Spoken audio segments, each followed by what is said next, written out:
Warning, Supernatural The Crossroads contains adult language and discussions.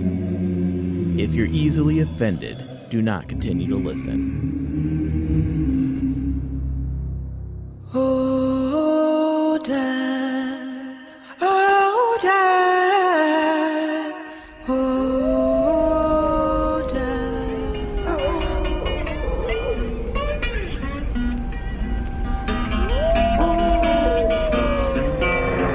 I went to the crossroads. Fell down on my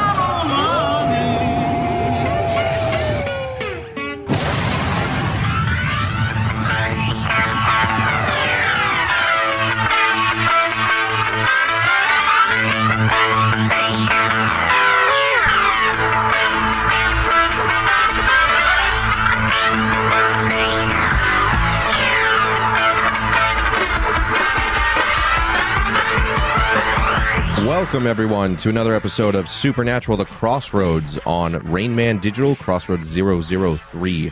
As always, I'm your host, Thomas Cowley. Joined with me is Ryan Denton. What up? And Michael Flores. I'm going to stuff my pie hole. That might be the best one you've done in a while. That was pretty good. At least you got drops this time.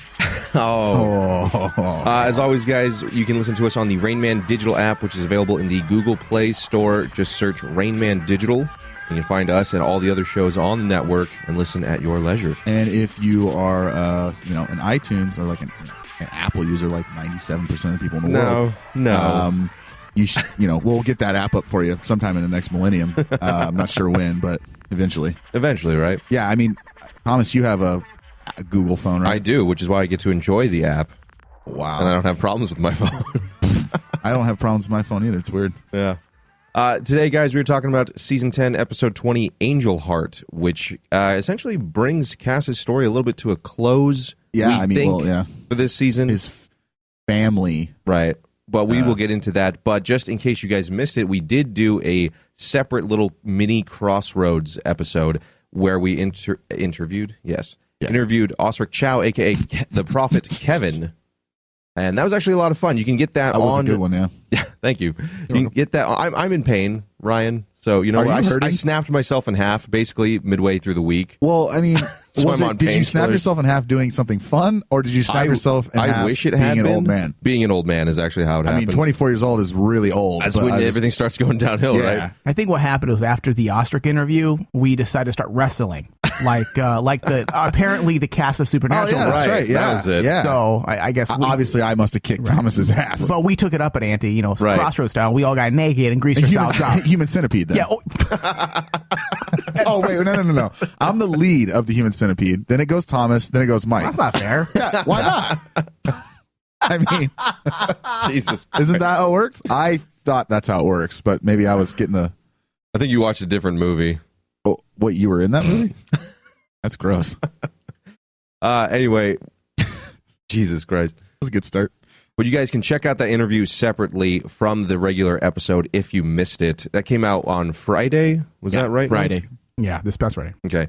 And you guys can get that through the Rain Man Digital app or iTunes, Ryan, or Stitcher, or our main site, any way you would like to. And he actually talked to us about a couple upcoming projects for himself. That was a little exclusive information for us. What is Mike, you know a little bit more about the Temple one. Can you explain that one for people? The Temple's a short film produced by the director and the team that did the Akira project a couple years ago. The Akira trailer, right? Yeah, did. It was just a trailer, and they did that with Osric Chow.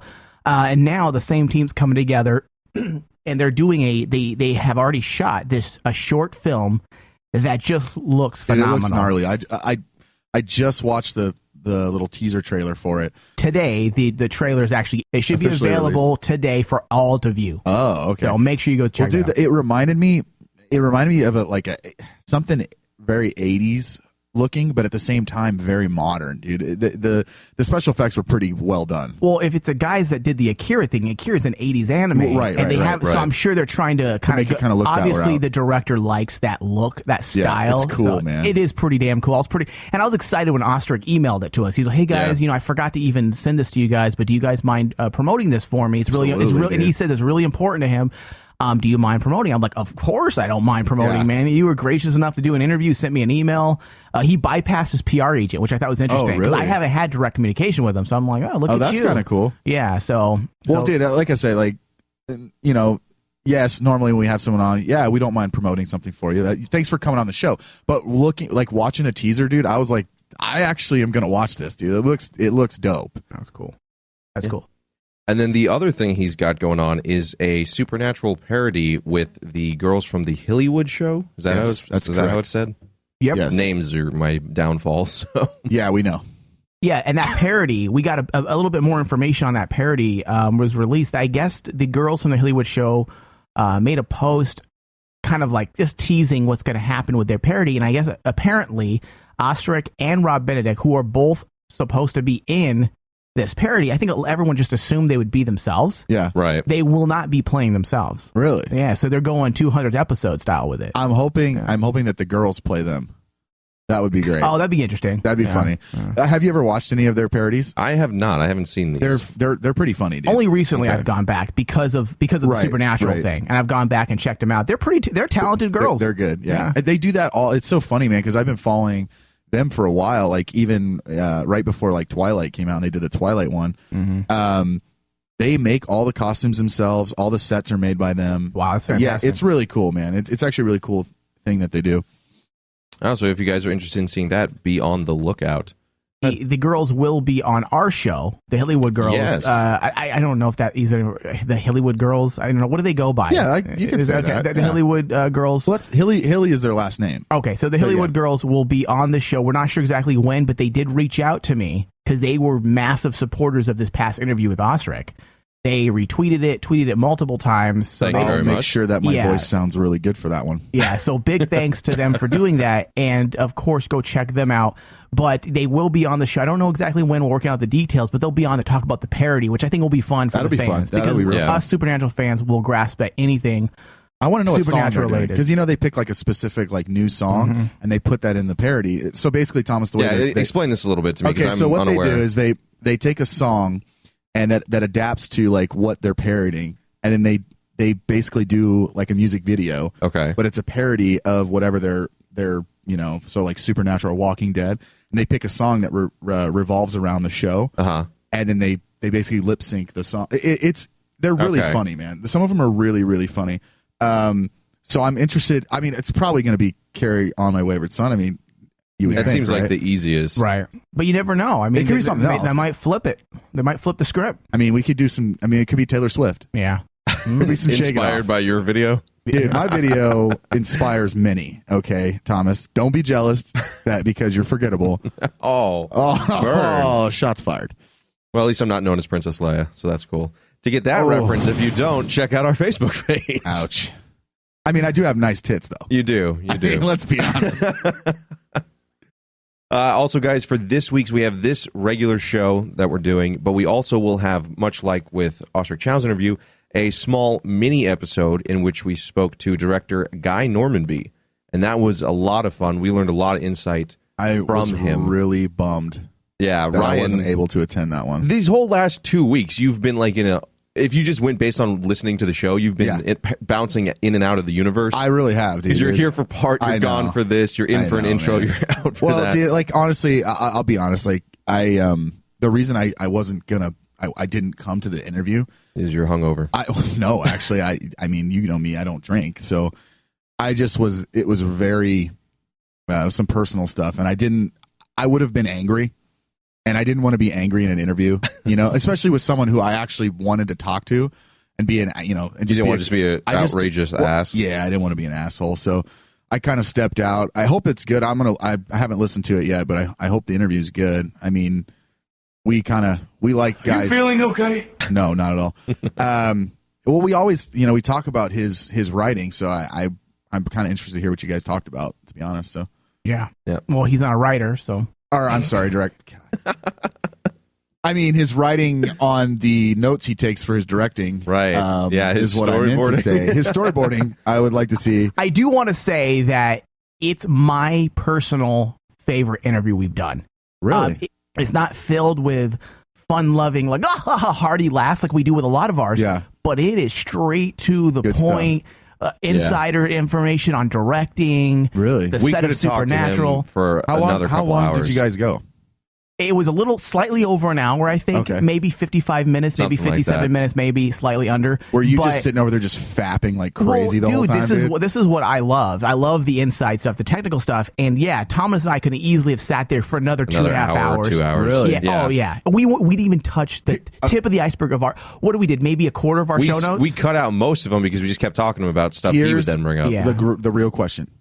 Since you guys are both, writers, directors, you're in the film stuff. Ugh. How out of my mind bored would I have been? You know what? I don't think you bored. would have because it's interesting stuff. Because you get bored when you can't maybe add to the conversation. I do, think, dude, absolutely. But you enjoy behind the scenes like do. DVDs and Yeah, feature. I do like this. It felt like that, but somebody was talking to you while Yeah. doing a DVD Oh commentary. shit, dude. Yeah, it was fun. Now I'm really bummed. Yeah, I'm looking forward to hearing people's feedback on it because I enjoyed it. Yeah. And that will be out on Friday, May 8th. So make sure you guys catch that as well. Nice. And with that, I think we're going to take a quick little break here, and then we're going to get into the breakdown of the 20th episode, Angel Heart, in just a minute.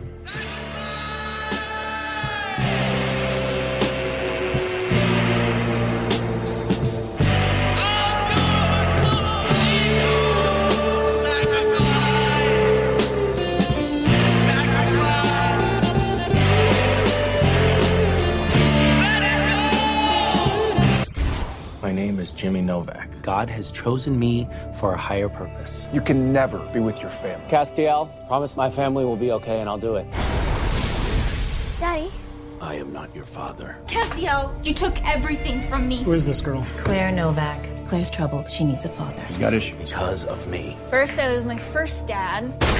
Now I was my second. Who killed him and trashed my life? Dean Winchester. Take care of him. It won't bother you anymore. Where's your mother? She went to go find herself. You promised, Cass! I have a responsibility to help you. I still gotta go it alone. But I could maybe call sometime.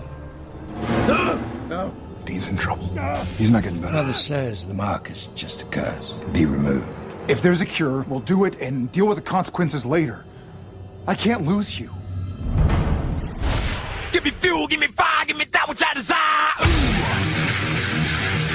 iHome. In just its first year, iHome became the #1 brand in iPod electronics market. And its iPod clock radio became and continues to be the #1 selling iPod speaker system in North America. iHome now offers full lines of alarm clocks, clock radios, portable speakers, home audio systems, headphones, and a licensed line of iPhones, iPad, and Mac accessories. Enter offer code RAINMAN, that is RAINMAN, at checkout to receive a special discount. And buy it because I said so, motherfucker.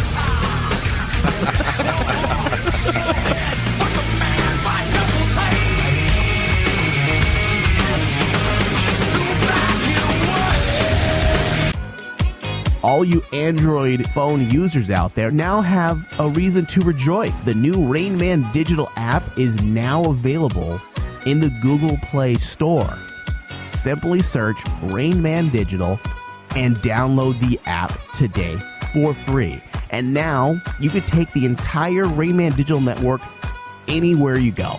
Supernatural, The Crossroads, The Rain Man Show, Star Wars From the Back to Tank, Critique Revolve, and Weird West Radio, all in this app.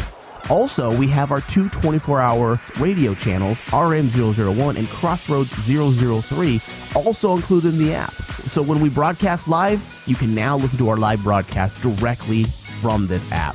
Go to the Google Play Store and download Rain Man Digital. Just search Rain Man Digital and start listening. Previously on Supernatural, The Crossroads. I would watch that too. Let's do a Supernatural spinoff. Dude, hey, fan fiction. I'm going to write it right now. There we go. Goddamn pen. There we go. Rowena There's our Supernatural fan was fiction. looking Stop. sexual in her black dress with a white stain. Looking sexual in her black dress. Okay, you're not a writer. I think we all know that, right? Okay. Looking sexual.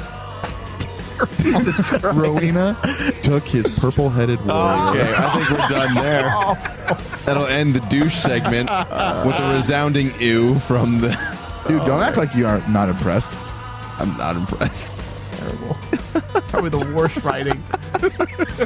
Nobody ever said I was a writer, bro. I just like it. What did he say? Get fucking sexual. Actually, I think he wrote 50 Shades of Grey, actually. I think I did. Sounds better. about How as come I don't childish as that. how come I don't have millions of dollars right now? Yeah, she's the one with the money now. Yeah, Sure. We're sitting here doing Who's really the dumb one? We're sitting here doing a fucked up podcast. Talking shit about fucking Eyes wide open like a vein spit from the hooves between our thighs. Welcome back to Supernatural, The Crossroads, everyone. I don't know about you, but I love that song. Cupid Carries a Gun, Marilyn Manson. Dude, I'm aware of what song it is, bro. It's a good song. Yeah, man. Back him up. Back Thomas up. I mean, God, I think Thomas is the host of the show. And he always gets the rug like pulled out from under I know, him, right? By Ryan. I agree with him every now and then. Like, I mean, like on some things, off air, obviously, Right, not right. on Never air. on I don't air. want people Can't to have think that that. we're friends, 'cause, Right. You know, then when they see us together, they're like, "Oh my God, you guys are getting along!" Like, "Oh my God, you guys are." What the hell? You're a troll. I mean, We all know Ashley it, dude. Campbell's promoting her show because I made a post on Facebook. Hey, I kept commenting. because I'm trying to like promote Ostrich Chow because Right. if Yeah, we absolutely. expect to keep getting interviews, we need to promote them. Right. So Ashley is doing what I asked everyone to do on Facebook to promote our show, and then Ryan is fighting. I wasn't fighting hold on. anyone, He's dude. fighting with someone on her know. post. that No. she asked this guy to listen to the show, and then Ryan's arguing with him whether or not Chuck is God. And Yeah. I'm just like, dude, people don't know It's you. like- They don't know you're joking. You sound like an asshole. It's because it's all written, too. We ask people to do a favor, they do it, and Ryan's like, no, must ruin this. Wait a second. I didn't like actually argue with the guy. I just threw some jabs in there, dude. Wasn't arguing. I didn't fight the guy, I just sucker punched him a couple times and left. Bro, I Floyd Mayweathered him, okay? Let's be honest. So we're not going to get into that. That was boring. Yeah, it was. Okay. So, guys, this episode was directed by Steve Boyum. Oh, nailed it. Ding, and ding. written by Robbie Thompson. That one you can't fuck up. Yeah, I think we've gotten that one at this point. So, Ryan, you got the synopsis for Yeah, I us? do, actually. After Claire is injured while trying to track her missing mother down, Castiel calls on Sam and Dean to help aid Claire in the search, leading the confrontation with a Grigori, a class of angel who were thought to have been wiped out. Which, by the way, dude, the name Grigori is the dumbest. It sounds like Gregory. Hi, my name's Gregory. I'm an angel. I have to disagree. I disagree, too. I think it sounds I cool. don't know, man. It just sounded weird to me. Maybe that was what it was. Yeah, I think you're just not cultured. Wow. Thanks. If you'd ever read a fucking book, you'd know. Oh, Jesus. Sorry, guys. I forgot to read the Bible all about Gregory's. Gregory. God. Gregory's in the Bible somewhere. Jesus Christ. Oh, A my tough God. crowd in here. So, I don't even know. Thank you, Ryan. I made you speechless? Fucking awesome. The derail train that is Ryan. How smooth the interview went, dude. I know. Like, I know. Oh, that's fucked up, guys. You know what? Fuck you guys. I won't show up to the next one, too. I hope it's Jensen and Jared. We're going to get somebody that you really like on the show. Let's turn his mic. And then it was Dude, the one you guys time. are going to get Felicia Day. Out of principle, you're going to be like, I'm not going to do it now. Dude, I shouldn't. I shouldn't do it because you guys fucking, Thomas gets mad when I pull out fucking Lou Ferrigno. Mike gets I don't mad get and, mad. and cuts me off in interviews. He doesn't want me to ask questions. That's not true.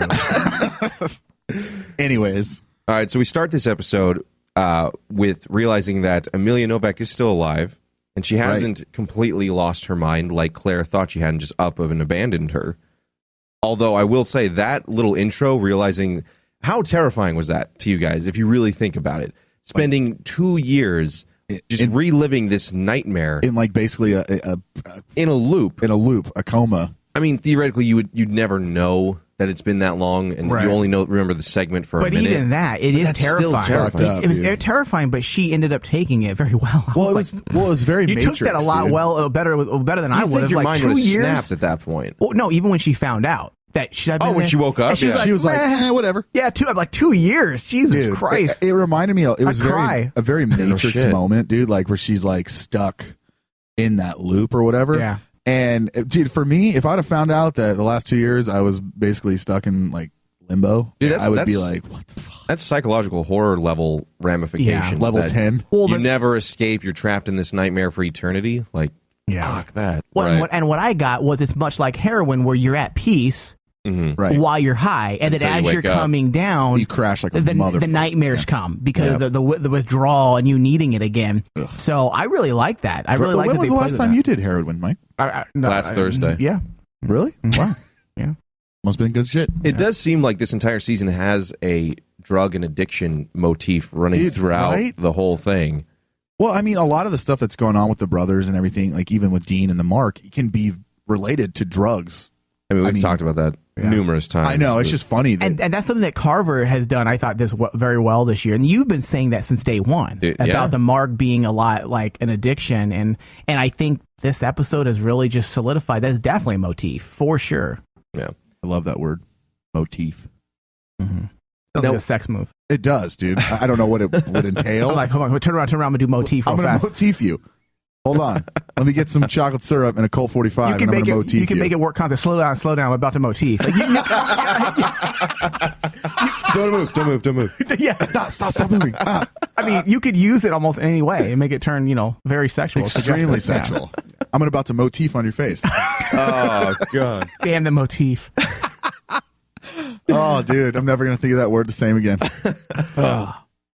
So with this one, we see the new version, or I guess old version of the Angels, Gregory, and we get an interesting amount of lore in this one, but it was kind of subtle to me. What kind of amazes me is, again, even after 10 years, you could introduce a new type of angel that we had no idea about. I remember before they had talked about different, like another batch of angels hadn't been like born, quote, yet. Oh, yeah. I remember that way right. back in like season 7 or 8. That's right. How sick was the sword, though? I mean, let's be honest. The sword was awesome, but it made me I hate the writer sometimes because we always now I want a spinoff, like some biblical spinoff about the Gregory and like them being hunted down and exterminated. Cool. I mean, God, and were they hunted down or what happened with that exactly? Well, they went rogue, I got right? the fact. If you want to look at biblical biblical stories.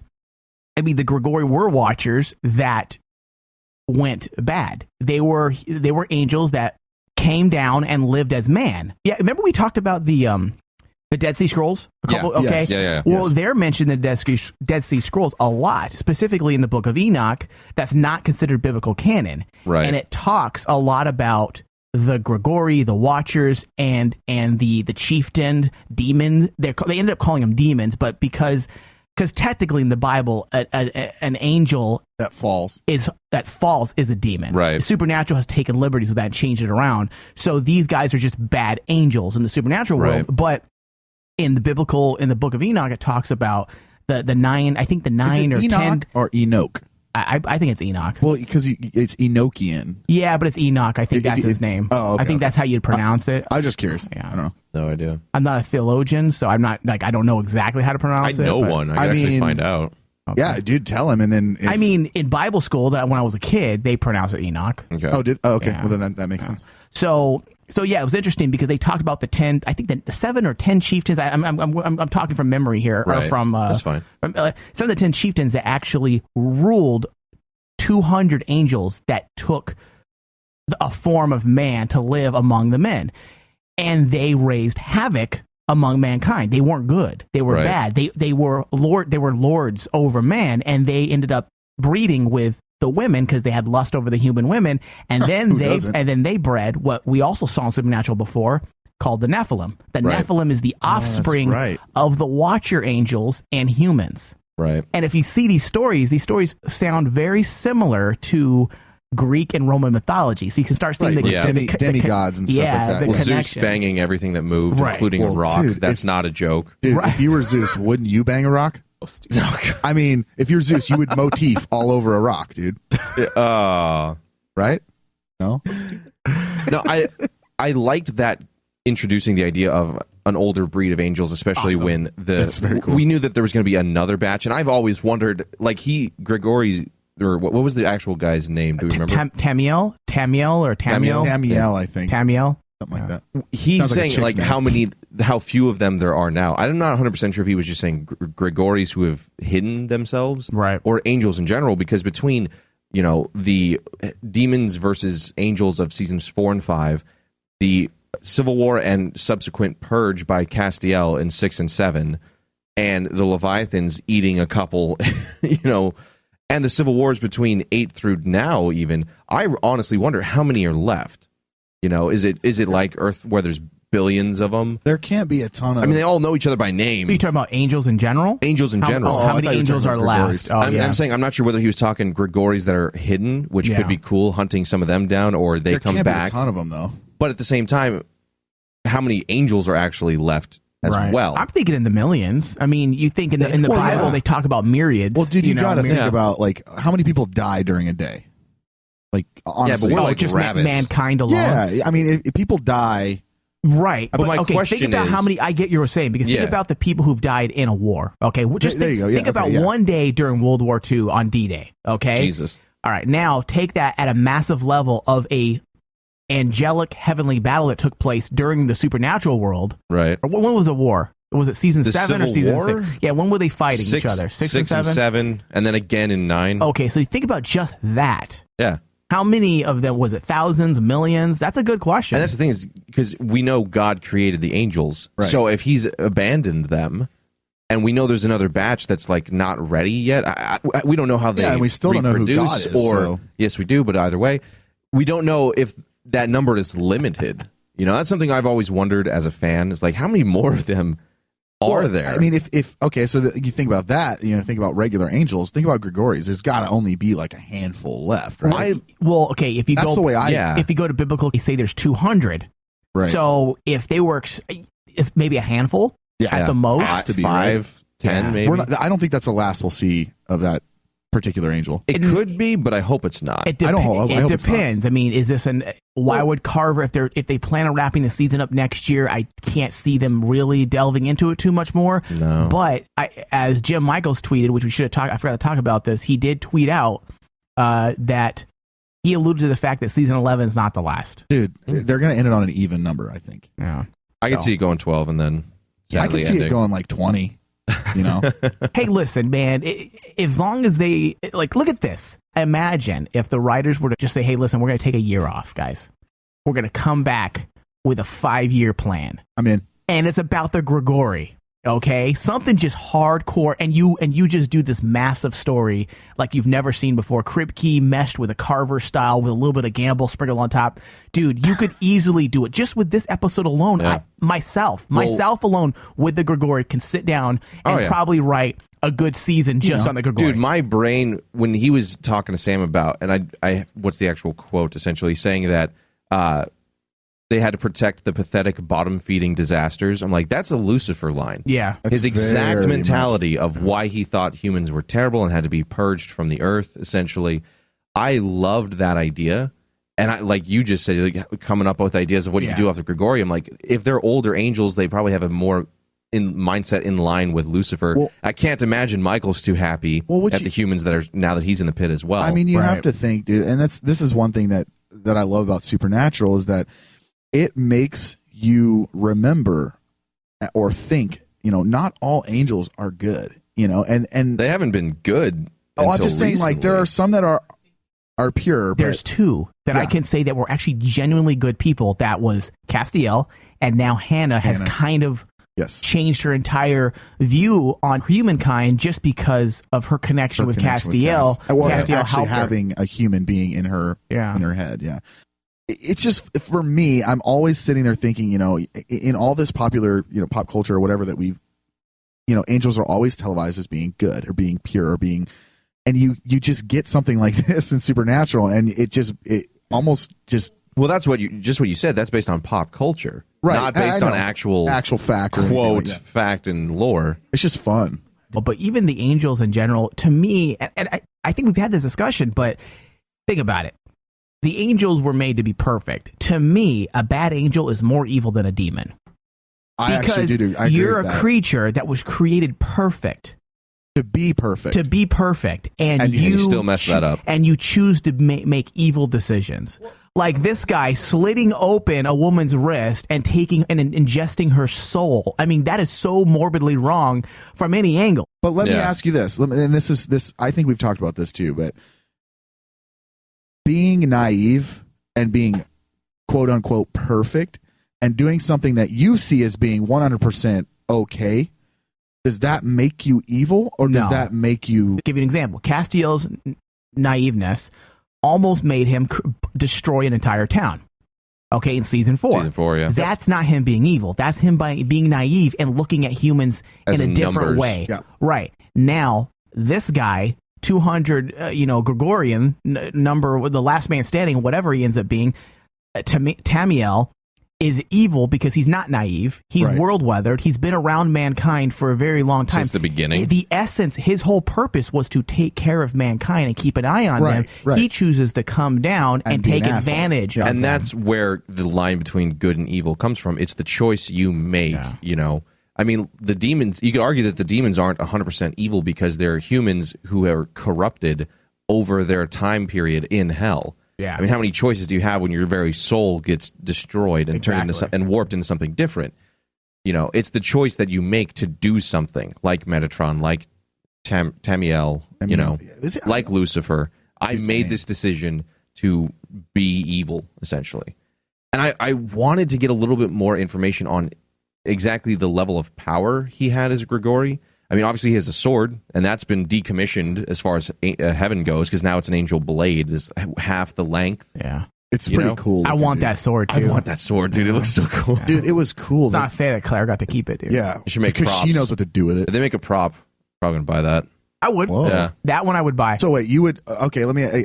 I know this is off topic, but if you had your choice, I'm going to give you 3 options. Okay. The Colt, the First Blade, or the Grigori sword.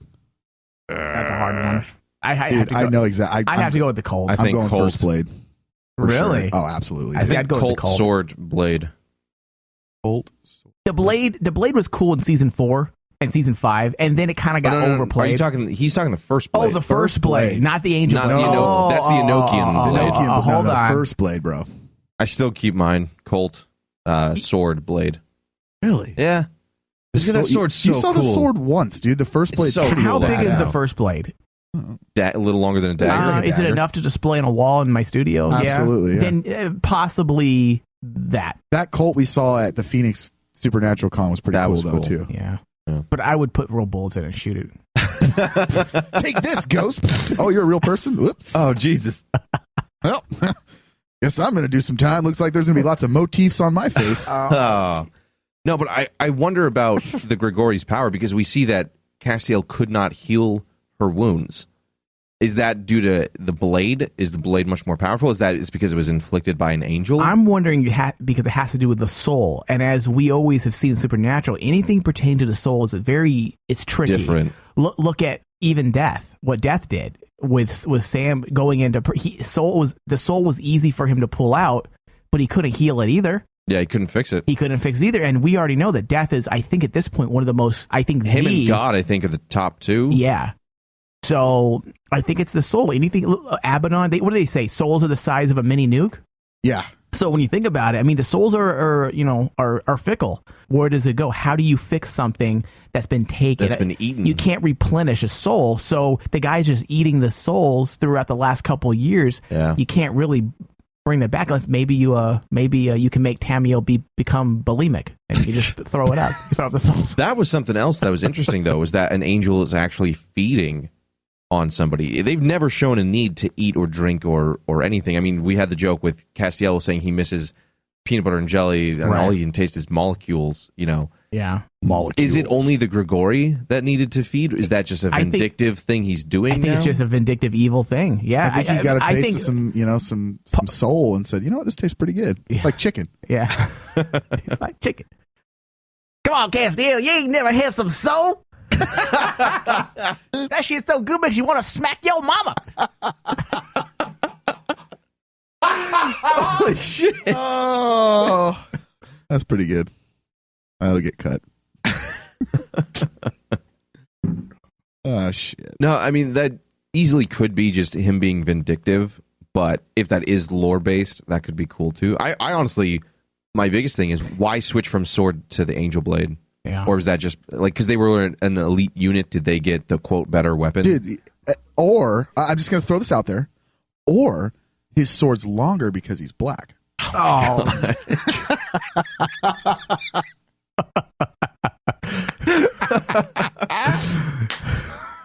This is why we don't have you on the interview. Oh man, I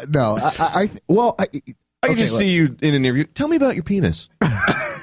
Hey, dude, if you get in with the, are you rocking an angel blade or an angel sword? Listen here, Tevye. Be honest here. Be honest here. Be honest. I know that you have your name inscribed. Are the stereotypes true? Are the rumors true? I know that you got your name inscribed in it, but how many veins you got on that motherfucker? Well, his veins are probably bigger than my entire penis. That's probably true. I think they, well, first of all, because it's an elite unit of elite, I'm using the air quotations on that, of angels, I think they gave them a different weapon. I mean, obviously it was based off the angel blade, but obviously, longer with the hilt. With the hilt. I think they were like, first of all, the writers were probably thinking, well, we got to give them something different if they're an elite unit. Yeah. But to distinguish. They did a really cool job of making it looked fucking gnarly. Dude. Yeah, and the way they explain it too is, sometimes people had their name inscribed in it. Like, that was cool. Sometimes, people complain, about it. They kind of just throw things at you, and it's like you expected to digest it. And like, oh, okay, it's an angel of an elite group, sweet. But I think when Castiel does it, it works because it would make sense that he knows it, because that is exposition that in any other TV show wouldn't work. Oh, he's from an elite unit of angels that were extinct. I thought. Imagine if anyone else said that, you'd be like, sounds stupid, dude. Yeah, but because Castiel, it makes sense that he would know. Right. I mean, it makes sense for him to say it. What I at least, it hasn't happened yet, but I think that's a double-edged sword. Because then you're starting to make Castiel like encyclopedia, almost like an encyclopedia. Like he knows everything about everything. He doesn't know about the Mark of Cain. He doesn't know about the Mark of Cain. I'm just saying, like in general, when it comes to angel stuff, he didn't know too much about Leviathans. Yeah, he didn't know how to solve that issue. He knew about Gadriel. He took him inside of him. That wasn't a sexual joke, guys. But I think Supernatural's entire concept of a show gets away with much more exposition than others because it's. What are we dealing with? We have to know its weakness, and either through research with Bobby back in the day, or through Castiel's just knowledge of being an angel, we can get that across to the audience. But it also makes sense because that's what Sam and Dean would need, and usually just the bare minimum to defeat the enemy of the week. Yeah, essentially. But with this, speaking of Castiel, we have this kind of wraps up his storyline, the Novak one that's been introduced since. Wow, I don't know how many. When did this first start in the season? Who cares? Thank God it's over. 4, I believe. No. With just Claire re-emerging in this season. Oh, this season, yeah. Before episode 9, the mid-season finale. So it's interesting. It's been going for the whole long time, but it's something I think he's always. I think this. Yeah, they made it more of an impact this season. They made it more important with his story of being more personal and him dealing with what's his purpose in life now and all that. I think it makes sense this season, but at the same time, when you really think about it, I think this season, a lot of people have complained about it, but I think this season with Castiel, it makes sense to his character, and I think this Novak storyline really does pay a good tribute to Castiel and who he has become. Yeah, I would agree with that. It would make sense when you think about all that he's been through. What's left to do? Well, like Metatron asked him that.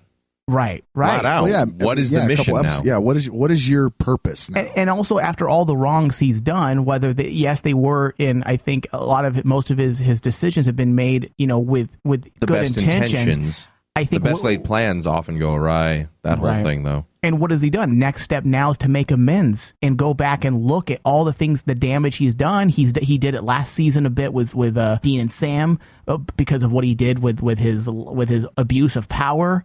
Right. You see it now. He's trying to fix the human lives that he personally affected. I would say Castiel's been repenting ever since the Leviathans. Yeah. He unleashed this horror on the world that resulted in the death of Bobby, numerous angels, he lied to his best friends in season 6, trying to all for like the best reasons possible. But that's always what turns out to be the best. Which again, that comes down to what makes somebody evil, the choice you make. He made it for the right reasons, but it was the wrong choice decision to make. Right. But he's been repenting for that since back then, and that's what led to the fall of the Angels. He trusted Metatron, trying to do the right thing. I think finally, now that all the other dust has settled, like Metatron said, what's your goal now? He's trying to wrong the one person he's wronged and had never tried to help or never repented to, which was Novak. Yeah. And their family. And again, you hit it on the head. The dust has finally, when it comes to Castiel, I think this is the first time the dust has truly settled since season 4. Yeah, since it started getting kicked up. Yeah, when you think of his run that he's had for the last 6 seasons, yeah, this is truly a kind of a neutral zone for him where he's actually been able to truly reflect on everything that's happened. Finally, the Angels are okay. He doesn't have to worry about that. Sam and Dean are pretty good except for the mark. Right. And now it's time to fix this last bit of damage he's inflicted, that he's noticed through Hannah as well, that they have caused these people's lives to be changed, not for the good necessarily, as we saw with Hannah and her husband. Right. Yeah. And I think that little bit was necessary. Like I had said before, I wished that Hannah had been around longer to get more of a complete change like Castiel did. Me too. But I think it was good that they eventually had her leave the vessel, because that reminded him of his own vessel's previous life. Right, and sent him on this journey to find closure for that aspect. And going back now, it makes more sense. It makes more sense, and I think it's a pretty nice story for him, because let's be honest, Castiel doesn't belong on Earth. No, he doesn't. He doesn't belong on Earth. He has nowhere to go, though. Yeah. Right. He doesn't go. He doesn't know where to go. You're right. But he doesn't belong necessarily on Earth. His life is a heavenly life, supposedly. And I think that's still what you're going to end up seeing. I think that's going to carry on into next season with Castiel. Now that the Novak thing is done, I think now what we're going to see with Castiel is him trying to figure out his place now. I think that's going to be about, if he doesn't die this season, which I think they can easily kill him now. Honestly, I think they could. They could, yeah. I think they could kill him now, and I don't want them to. No. But I think they could kill him, and it would be a great. We would have gotten everything we needed from him, and he would have gotten closure on all his aspects, and it would be the perfect time to where if he died, we wouldn't feel like anything about him was unfinished. So, do you think? And I think that will be what, if he doesn't die this season, then I think that's what they'll kind of focus on next season with him, is possibly what's his purpose now. Bit of foreshadowing from Metatron when he had that whole speech. Absolutely.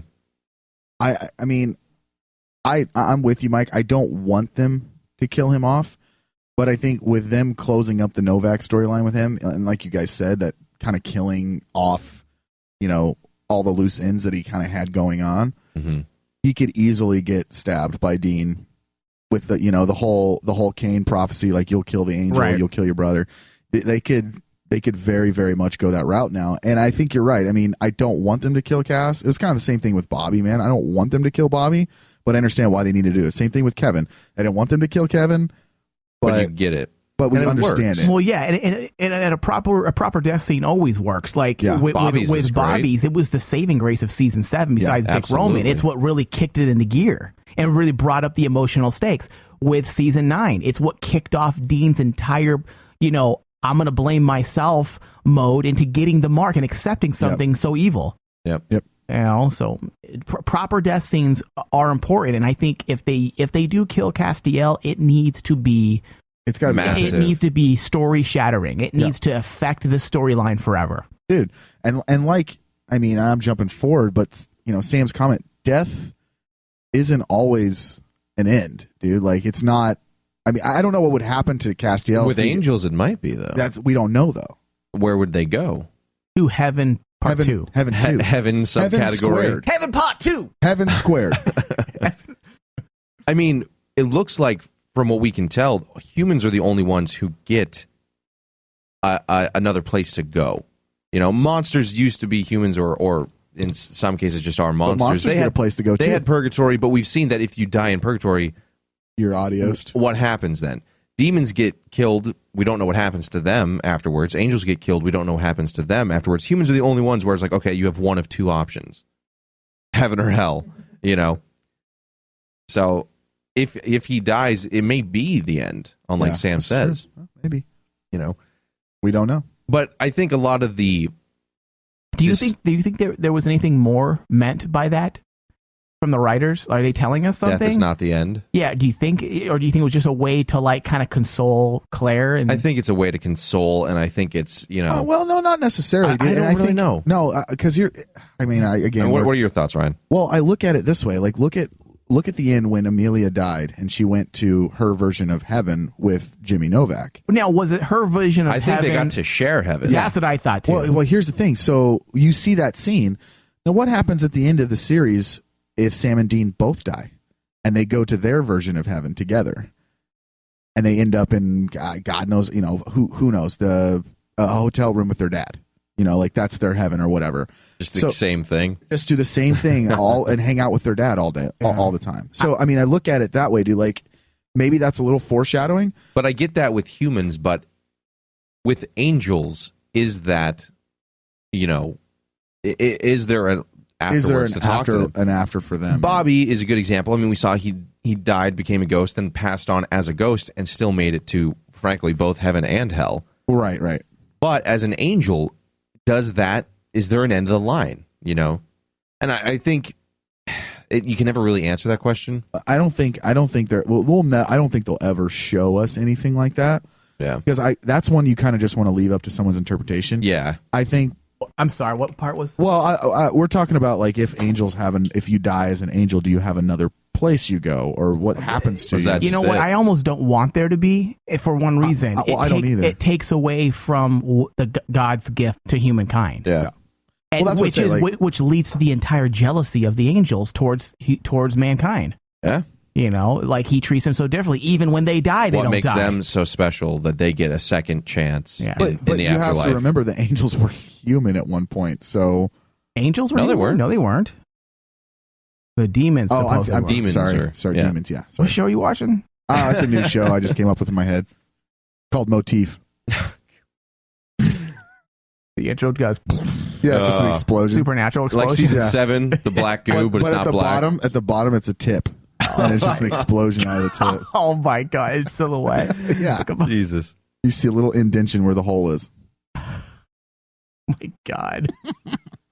One thing that interested me, and only because I guess I'm so used to it, but I always am a sucker for it, is the discussions about family and what's important with Sam and Dean. Dude, you get a boner and for talking that to shit, Castiel and Claire separately about what is best. Sam, Cass flat out asks, should I leave her alone? Because I don't know how to human. Should I leave her alone? I don't know the feel. How do I do this? Exactly. And Sam's mentality is that family, you never give up. You're always there. They're family. You can't just abandon them, no matter what they've done. Do you think there was more to that than face value? Yeah. Because why show the differences in those? The two different ideologies. Yeah. Yeah.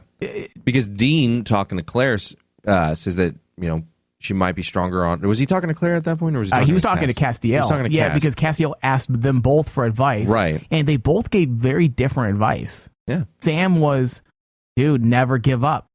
She's family, and Dean was like, maybe she's stronger on her own. Do you think that's reflecting how they both feel at this point? I think absolutely it's reflecting what they which feel. Is completely opposite from what they used to think. They used to be the exact opposite, though.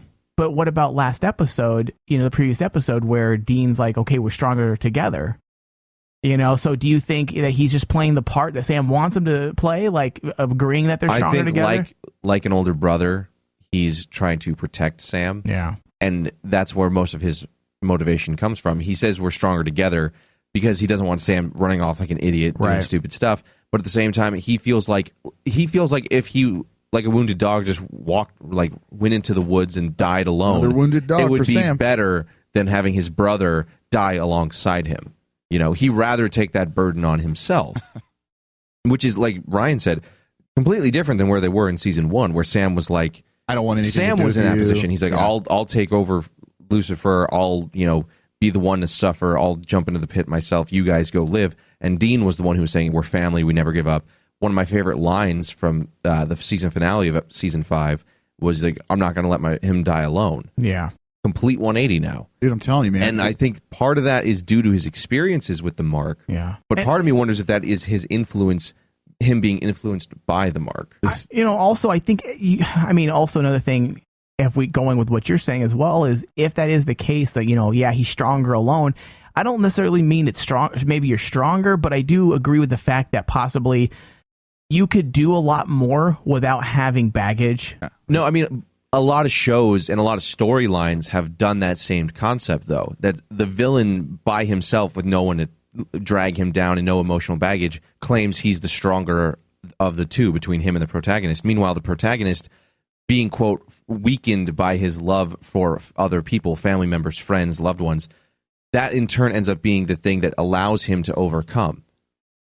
That happens in a ton of stories, I just think that the series, because we've been kind of speculating like what we think's going to happen, or like how it's going to end, or what, is one person going to die, or one brother going to die, the other one's going to live. I honestly, seeing this episode and I honestly think they're both going to die. They're both at the end of the show. I think so. I think they're both gonna do something to sacrifice themselves to save. I think it has to happen like that because there's has to, dude. How many times has one of them been dead and or missing or whatever? The other one spends their entire time trying to fix that, whether it's finding a way to get Dean out of hell in season 3 and 4, or they both got to go. Trying to. The only time I think is when Dean accepted what Sam wanted from him at the end of season 5, where he's like, live your life, live your life. Yeah. But after that, they've always, like Gabriel said, that is your weakness. You keep falling for each other, sacrificing yourself for the other one. But at the same time, that's exactly what allowed them to overcome Lucifer and Michael. Right. That Absolutely. The family bond will keep them going while others would give up. I think you have to have both of them die at the end of the show, and or they do a cowboy American fantasy, and drive off into the sunset, not off a cliff, gotcha. but into the sunset, the cowboy ending. It has to be one of those two. Mike knows about it's those. Either going to be a traditional cowboy ending, as Mike knows, or Butch Cassidy and the Sundance Kid. What about the reverse cowgirl ending? Oh, that's in the motif movie. Is there a lot of motifs in that one, or usually? Yeah, nice. No, but I mean, I think it either has to be. They keep doing what they're doing, or Butch Cassidy and the Sundance Kid, they go down swinging. Go out in a ball of flames. Yeah. It's gonna be tough, man. I know we say that, but it's gonna be tough to see, what the watch was happening. Like, I don't think it's gonna be a good ending, honestly. No, I don't think it can be. And someone major is gonna die soon. I think we're time. I mean, we've gone a whole season. Kevin died in season 9. So I think it's coming up. We haven't had a major death. Now, what do you guys think about Jodie Mills attracting, basically becoming the house for wayward children? Yeah. Honestly, dude, like when they said that, like, hey, you're gonna go live with, she's not a stranger to this stuff. I actually was okay with that. And you guys know me, I don't really care about Claire that much. Yeah. I mean, at the end of this episode, I did feel a little bit something for the character. Like, okay, that's kind of cool. Good. So they did their job. They did their job. Absolutely. No, I'm absolutely, they did their job.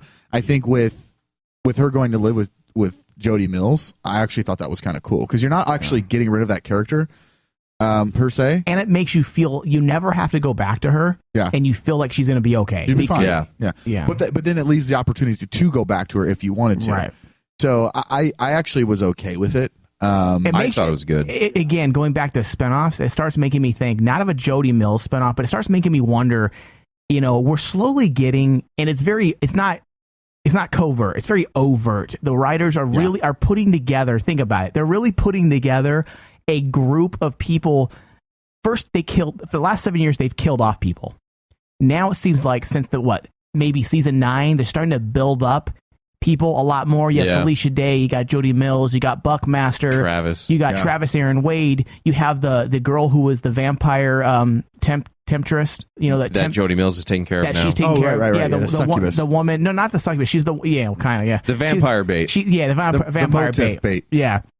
Yeah, the vampire bait girl, and you have Claire now, and you're seeing the whole new group of these people. And I know we discussed this about a month ago, but I'm almost wondering if this just an ensemble. If the spinoff will just be a ragtag team of, for some reason, it's an ensemble cast of these people. So Suicide Squad Supernatural. Yeah, it almost has felt like they're putting the pieces together for the next generation of hunters. Because honestly, I mean, they say that it's not a long life, and then there's the joke about Dean being old. they are on the end side of a traditional hunter's life. I mean, their dad was life probably expectancy, 10 years older when he ate it from where they are now. Yeah. You know, it could be that's they become the next myth. I mean, in seasons 1 and 2, they always heard about how John was this best hunter. Everyone knew about John. You know, he knew people at the roadhouse. You know, everyone was connected then, but it was all stories that they had heard through the grapevine. Yeah. And they were the young kids getting in way over their heads. Mm-hmm. Now they're the veterans talking to kids saying, you don't know what you're doing. Right. You know, and that could be because CW does traditionally have a younger leading cast. That could be where they're taking it. And it might be cool because, you know, maybe a Kim Rhodes spinoff may not be all by itself a good one, like interesting enough, but when you put in the different demographics, you got the Cole fans, you got the Jodie Mill fans. Exactly. Right. You've got the Claire fans for the younger audience, because I was actually trolling Claire's Twitter account, and you know what? Like, she is actually very well liked by the younger demo of Supernatural fans. Mm-hmm. Yeah, because she gets to hang out with Sam and Dean. So she does have a pretty solid fan base from the Supernatural fandom. So it would be kind of a smart move, because that's kind of what CW is doing with the DC, with the Flash Arrow spinoff. Right. Where it's basically going to be an ensemble cast of who your favorite characters are, you know, from Flash and Arrow. And if they did, I think it would be a pretty fail-safe plan if they did something like this. As long as the writing was intact and you don't put any more douchey-looking, stereotypical, like, douche guys in there, I think you should be good. Dude, bro, stop beating around the bush and just continue with Bloodlines. That's what we want, okay? God. Bloodlines Part 2. Bloodlines Part 2, the motifing. Is that the Reckoning? The Reckoning, yeah. God, that would be awful. So bad, dude. I don't know. I mean, I get it makes a lot of sense. The whole younger cast, let's move towards that. And maybe I'm having a Dean moment where I'm like, I'm just done with your generation. Because that I would be like a little bitter, only because I'd like the cast that we have, even though most of them are dead now. I mean, Sam and Dean, who they know in season 1 and who they meet, and how many people of them are left, is a dramatically different number. Yeah. You know, so it makes sense, but I still would be like, it's not the same. Like, I don't know if I could get behind more just Cole doing his thing. Yeah. Well, like I said, I don't know. It would feel a little bit like they're being replaced, I'd say. And that's what I think you would have to do, pass the torch. And that's why I think if you end it with them dying, then I'd be more okay with it. But if it was a ride off into the sunset, and I know that they're still out there, but I'm watching these people, I want to know what's going on with Sam and Dean still. I think their story has to come to a definitive end. Really? You think? Well, no. I mean, why not have them come in every now and then? If they don't die, let's say they do something like that, I totally get what you're saying, but that's kind of the fun to me, knowing that Sam and Dean are still out there. Their story has ended, meaning I would be happy with their ending where they're just good to go. Everything is done. That's tragic, and they just go back to hunting Wendigos and vampires. The usual. Yeah, did I call them Wendigos? Wendigos is what we came up with. I forgot about that already. Yeah, like Wendigos and all these different things. Like, if they go back to just living a normal hunting lifestyle, is that an ending that's satisfactory though to people? It could be. I mean, I think it's. But how do you know? Like, all right, everything's good to go, guys. We're just going back to hunting vampires. Yeah! Like, who knows? In 6 months, one of them are going to do something to F it up, and then they're going to be all tragic. And that's what I'm saying, is that, you know, as like a writer, or from that storyline standpoint, them writing off could work. Just we put an end to that story.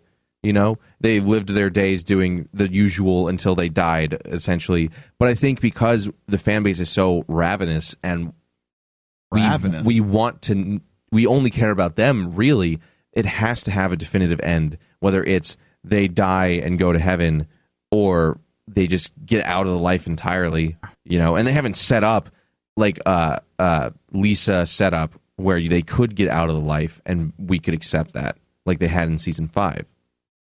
There's no getting out of the life for them, dude.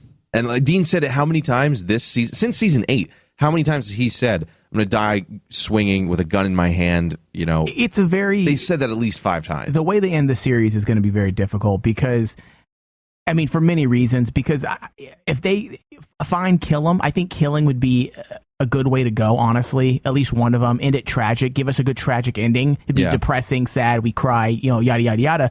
But at the same time, I always want to hold on to that. Do we really want to end this franchise? Yeah. Because yes, you could do a search for Spock maneuver and bring him back in a movie, but is that going to feel contrived? Yes. Will it feel contrived, though? Let's say 5 years down the road. Will I go see it? Yes. Well, let's say 5 years down the road, they decide, let's bring back Sam and Dean in a movie. Like, will it feel contrived 5 years later? It depends on how they do it. Yeah. If it's, that's the thing, is that this universe has built it to where death is not the end. So you could have a legitimate reason for them coming back and doing something. Search for Spock was more like, science magic. Right. Yeah. So you're like, really? This whole movie? Fuck science. And it completely undercut the second one.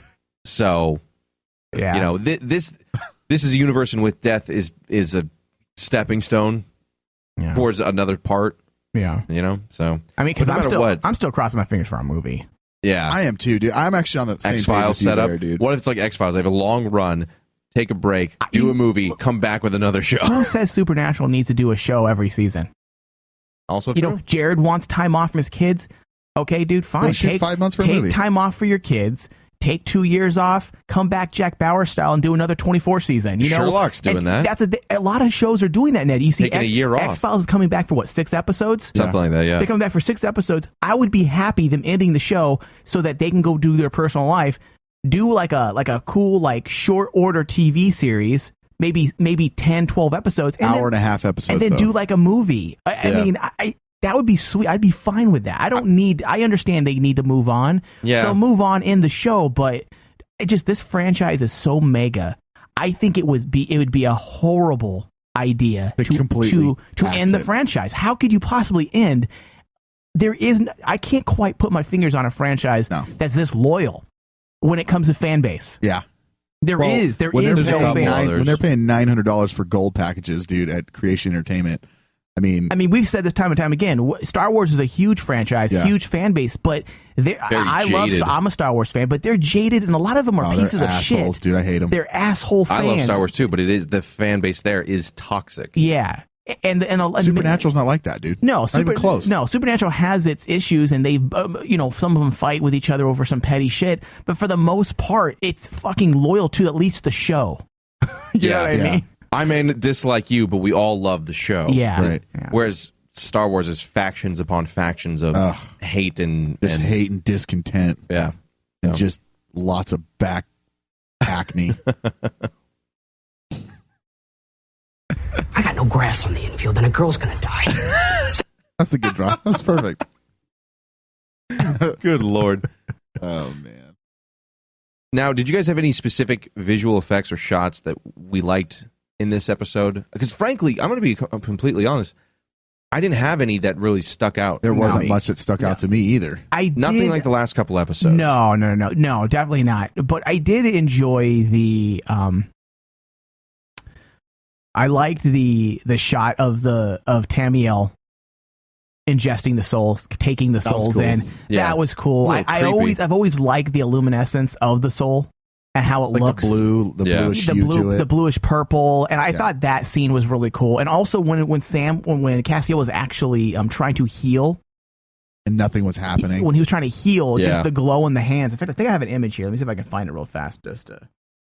Really, honestly, there wasn't much that stood out for me. Exactly. It wasn't a visual effects heavy episode. Those were things that we've seen before. The healing motion, the death of an angel with the eyes and the blast of light. We've seen some of that stuff before.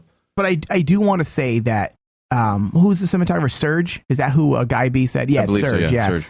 The cinematographer, I thought, did a great job as usual for this episode. I think the entire scene where Tamiel lived, the color palette, the color choices that Serge decided to go with was brilliant. I think it looked legit. It was gorgeously shot. It looked just like a heroin cave where the people are going to go. Yeah, like a heroin den, dude. It's creepy. It had the creepy vibe. It had the villainous feel of just dirty, disgusting. What it reminded me of, seeing all the track marks on her arm and being in the bed in the dark. It reminded me of Seven. Yeah. With Sloth. Yeah, dude. Ugh. Just, I'm like, because you've been there for 2 years. You know, well, that's what here's one of the gripes I kind of had. I know I'm jumping backwards a little bit, but she gets up and walks. Yeah, that's just. I mean, I'm like, dude, 2 years in a bed, bro. You're not gonna. Your legs have so much atrophy. Yeah. You're not moving. I learned that from Kill Bill too. Yeah, yeah, absolutely. The word atrophy is a great word. I was just joking. No, but you're right. But I mean, at the same time, God. Okay, hold on. Hold on. Hold on. Let me cut you off for a second. So I'm trolling that guy on Ashley's post. Okay, who? Okay, I'm trolling and Mike goes, Ryan's so much more intelligent and so much more smarter than this. Don't take anything he says. And then he comes in here and tells me that I learned atrophy from Kill Bill. Thanks, Mike. Appreciate that. No, I just want to be loud. God, man. No, I get what you're saying, Ryan, because I thought of that too. I'm like, there's no way she'd just be walking. But then again, you can't have somebody do a leaping sacrificial death saving throw when they can't walk. I'm okay. I'm okay with them taking liberties. Exactly. Well, it's a supernatural show. For all we know, he massaged her legs while she was sleeping. We don't know. For all we know, he got in her inner thigh. He's yeah, Tim. Let me show you my angel sword, baby. A lot of Nephilims. No, and something that you'll learn in this upcoming interview with Guy B, which I think lends a nice hand to what we saw in these shots here, is that a lot of these shots that are like special looking with a chosen color palette isn't done in post. It's actually shot that way. Really? Originally. Which I didn't get to touch on it in the interview because that's awesome. Like that is very cool. Well, because nowadays you shoot digital, you can do anything you want in post. Yeah. But a lot of times you don't get the unique, real look because you're just dropping filters. Man. So he says Serge does it all in camera. Which I'm like, you know what? This guy's brilliant, man. And that's because he's old school, because he's the same cinematographer that shot since day one doing film. Because back in the old days, that's what you had to do as well with film. Right, you had to shoot what you wanted. If you wanted to look genuine, you had to set it up. You're going to have to shoot it that way. I mean, yes, you can still do it in post, but if you want the real... If you want to be picky and be uppity about it, you're going to shoot it how it's going to look. You're going to have to shoot it that way, and then in minor touch-ups in post. And then you can also do different types of film processing. But when he said that he shoots everything in camera, he has settings. He said he actually has a purgatory setting saved in the camera. What? So he shoots it to look like purgatory. So I'm like, dude, remember when he said that? Yeah. Dude, that's fucking dope. So that made me look at this episode, because this is the first episode we've watched since Guy's interview. And I was like, I'm just looking for things, knowing, I'm like, man, it just makes a difference from a creative standpoint that he's shooting. That's so cool, he's shooting these scenes. Many of these scenes are shot originally how he wants them to look. That is not actually done in post. Well, that saves a lot of time for the person doing the editing. Yeah, I'm too. sure they sweeten a bit in color correction. They probably sweeten the color a bit and drop the blacks and stuff like that. But it makes sense. It's pretty cool, dude. Well, Serge is old school, man, and I need to get him on the show so bad. Oh, dude, this is an example where the Guy B just. I'm like, I could have talked about that. I want to go back to that. I could have talked about that with him for 20, 30 minutes, and we never went back to it. Yeah, that's fucking cool, man. I mean, so like you said, there wasn't a lot of major effects in this one. It did still look great, but it was nothing incredibly difficult. Not saying it wasn't difficult, technical. But technical that we had seen, like with the ancient Rome window shot. Right, that's a whole other thing. Everything they kind of slowed everything a bit down this episode. And honestly, to me, this episode kind of felt like a Monster of the Week, but with ramifications to stories that have been touched on before. It wasn't just a throwaway episode, but it played a lot of the same notes or beats as a traditional Monster of the Week that you could miss. Most definitely. I totally agree with that. That's exactly the feel I got when they were writing this. They said I guarantee when they were writing this, they had the Monster of the Week template. Like, okay, that's what they were thinking when they're writing it. Yeah. I mean, we had some of the same stuff happen where somebody's dead in the beginning, there's a little bit of research, finding something new, Sam gets knocked unconscious. Yeah. Like, I think the only thing that I don't want to say I disliked, because I'd never dislike anything supernatural, but it was mentioned to me on Twitter by Maddie, I believe, and I actually agreed with what she said. She said, okay, so Dean punches a guy, throws a guy's head on the table, and then last episode, Sam, curb stomps someone's face, but Dean's the one that's overacting because of the mark of Cain. Because meaning, I'm like, how they said, oh, Dean, you're getting out of control. He didn't really do it. How many times have we seen Dean do that over the course of the year, slam some guy's head?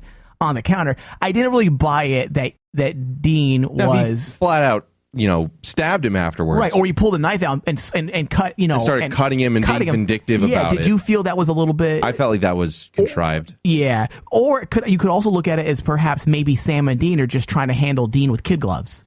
You know what I mean? Like they're being extra cautious. That's also true. And you can see that he's like, you're benching me again. It breeds resentment. Yeah, and makes him want to go out on his own. I'd say because it feels like he's got a leash or parents.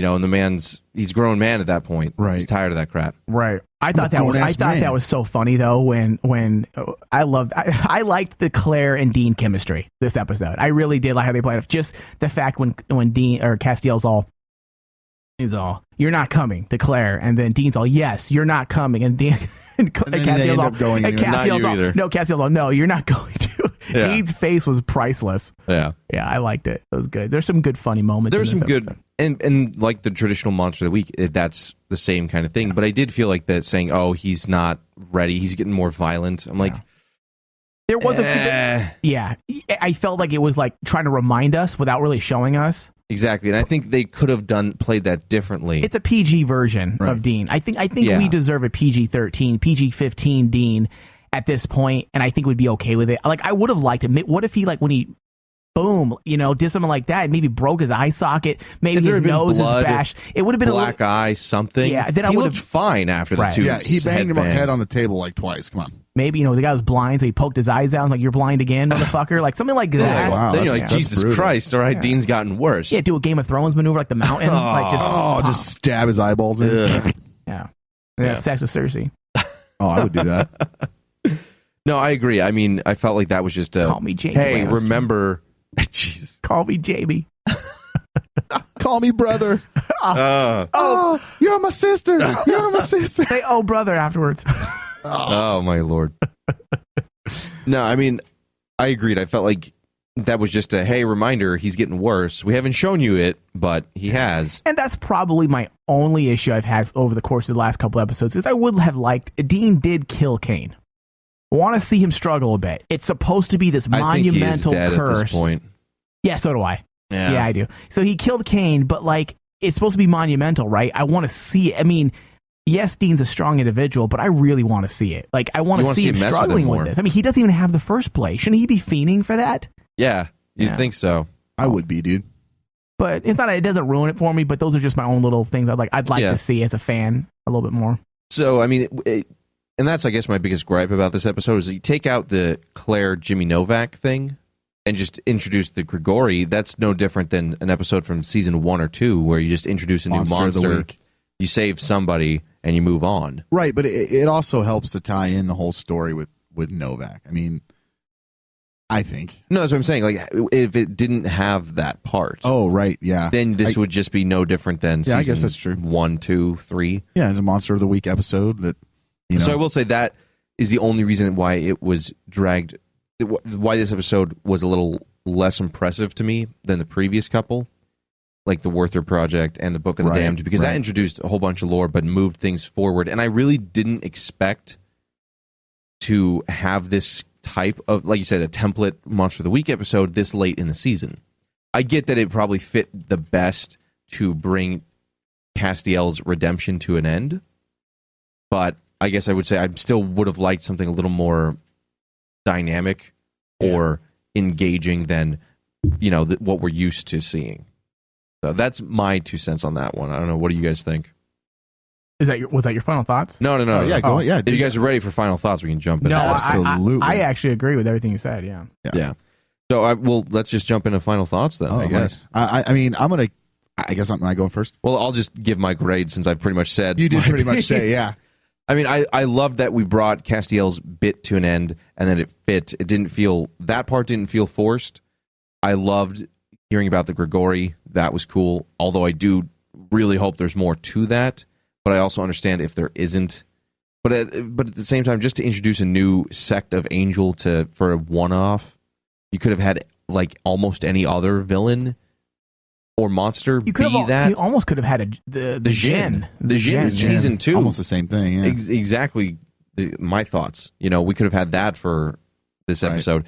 So to introduce it, I think they have something else planned since there's another season and there's probably going to be another one after that. We're thinking at this point, but I was kind of sad to see just a traditional Monster of the Week thing, A then B then C. There wasn't any dramatic twists like the Werther Project or advances in the main story, other than saying, "Oh yeah, by the way, Dean's getting worse because we said so." So for me, this one had it not had Castiel, it would have just been a regular episode, an average or episode to me. So I'm going to give this one a B-. Ryan, what about you?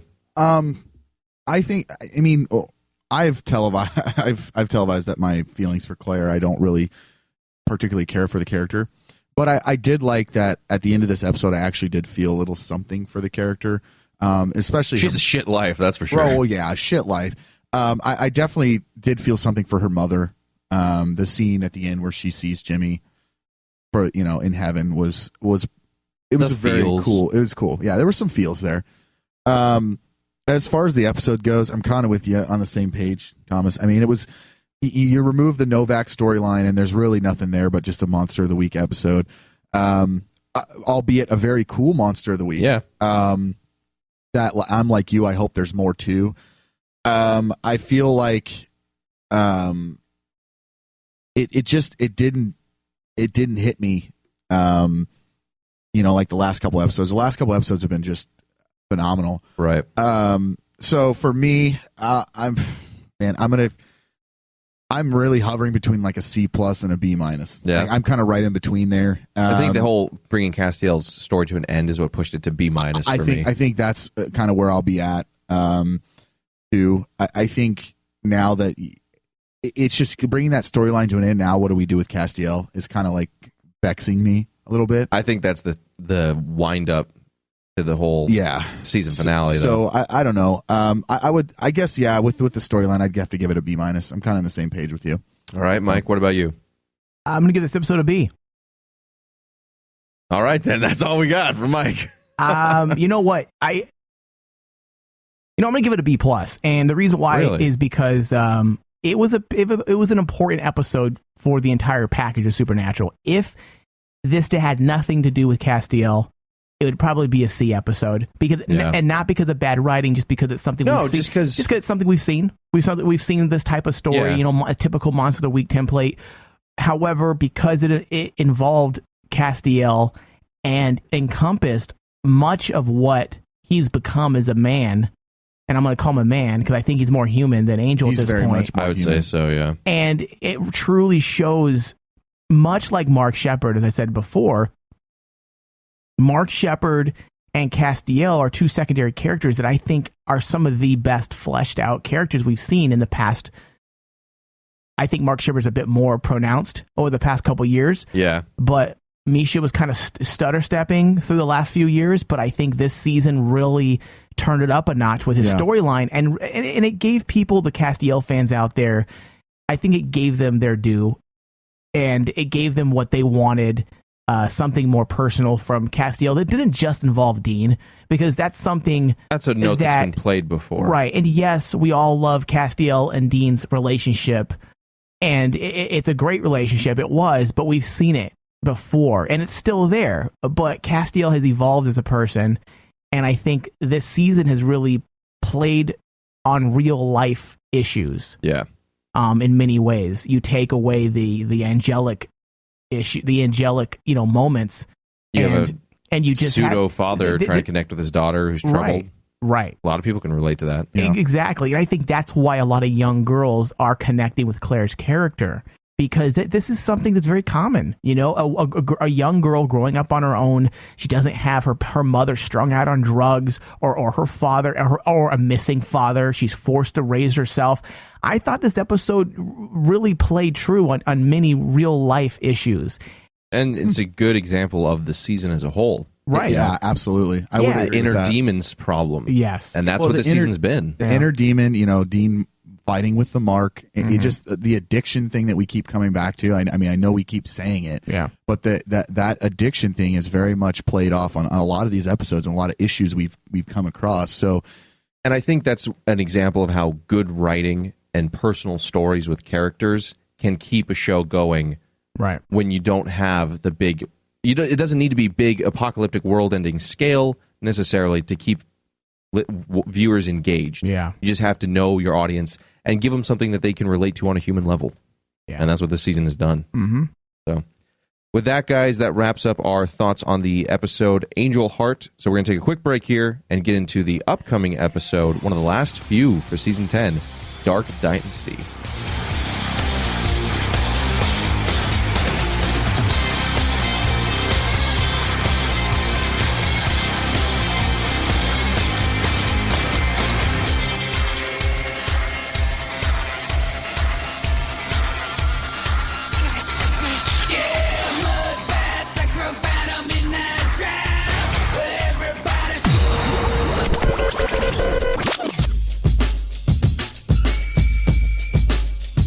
You guys seen this thing that teens are doing, the Kyle Jenner challenge? Kylie. What is it? Kylie. Oh, sorry, Kylie. Who's Kyle? No, her twin brother. Well, Maggie obviously hates me or something today. She's like, it's Kylie. Like she wants to slap me or something right now. It's your name thing. You never, ever, ever get names right. Yeah. If you put your lips into a small glass container like a shot glass and suck as hard as possible, you're an idiot. You can get them to briefly swell in a way that looks like you've just had a cosmetic injection. It looks Gone like bad. you're a deformed freak fish. Yeah. How long does Too it last? stupid. Could someone find that out for Hours. me? Really? It lasts for now. So they can suck on a suction cup or a shot glass for about however long it takes, maybe 15, 20 minutes, and then go out to the club. Like, hey, look at my lips. I got some DSLs. Insane. You look like Shanae. No, you remember the teen mom? What's her name? Farrah, whatever her name Fawcett? is. No, the She liked teen anal mom. sex. Huh? The teen mom that did porn. Oh. Farrah, whatever. Oh, Farrah Abrams. Yeah. Did you see her lip job? Backdoor mom, right? Yes. Yeah. Did you see her lip job? It was a botched lip job, and it looked like. Just don't mess with that stuff. Yeah. What's even disturbing is that there are pictures of this on Twitter, and there's some guys that are doing this. Everybody is doing it. I think Everyone needs to die. it's probably turned into a joke, though. There's probably a few people that did it for real. Which is stupider, the person who did it believing that this was a good idea, or the person who did it knowing it was a bad idea? Now, okay, what if, go with that line of thinking, what if we attach this to an ALS challenge thing? What if this became hey guys, whoever does this and tweets this, you are helping bring awareness to lip cancer or whatever. By giving yourself lip cancer? Would that work? Would that be a better? How many people injured themselves with the ALS challenge? Almost everyone. There's pictures of them with giant purple lips and purple narple and a round bruise around their face, their mouth area. It's one thing with the ALS challenge when the idea was here's a bucket of water.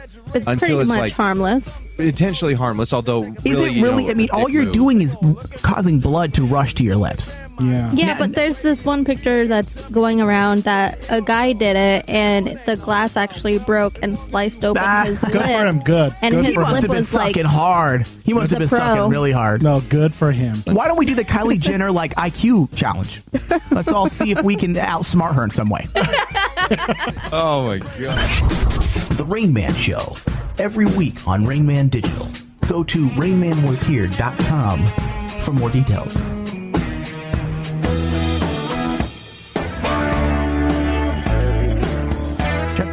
Check.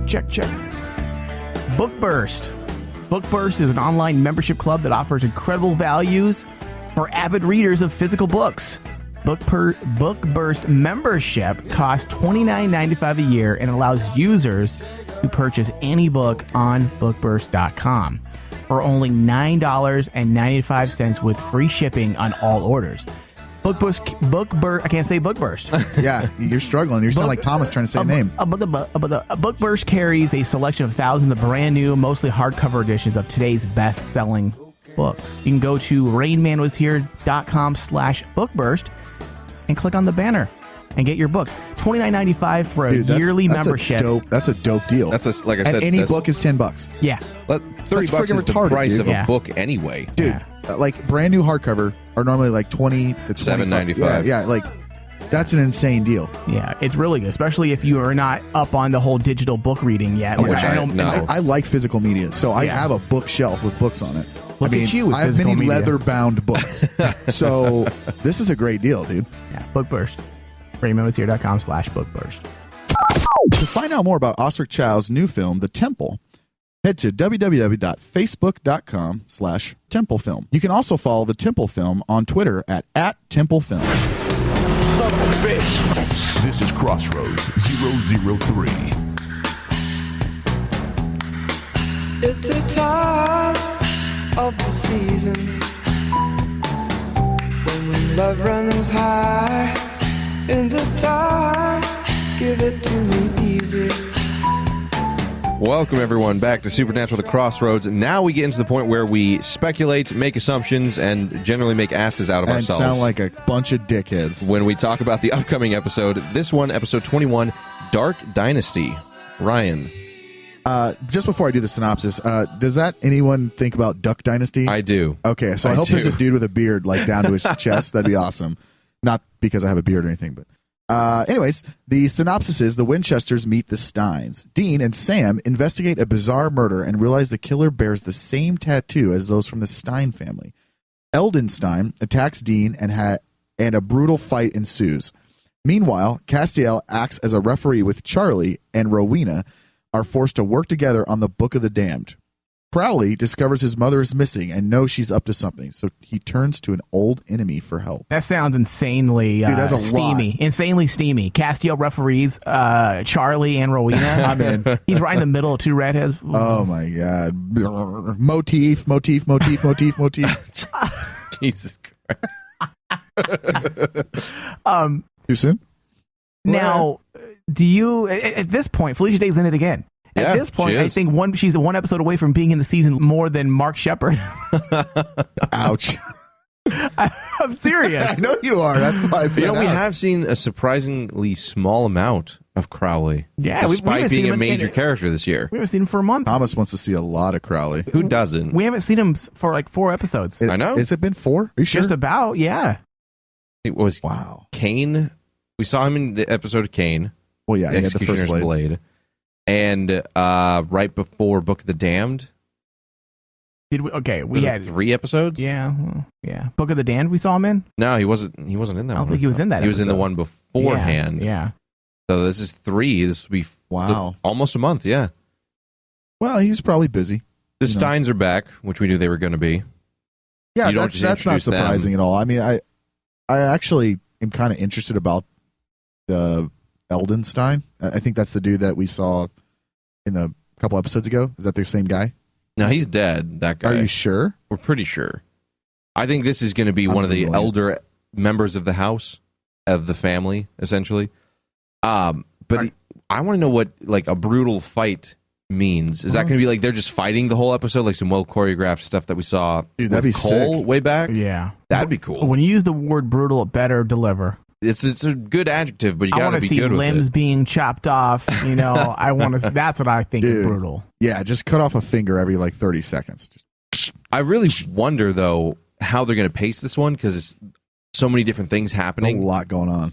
You know, I mean, between the fight with the Steins and advancing that storyline. Who wrote this episode? Do we know? Let me look it up real fast. Yeah, look. I mean, honestly, if this was Robert Barron's writing this, I'd have no problem. The pacing would be spot on. Right. Well, here's what I want. Okay, this is how the episode should be paced. At least this is, so the episodes are what, like 45 to 50 minutes, give or take? 42 to 45. 42, okay.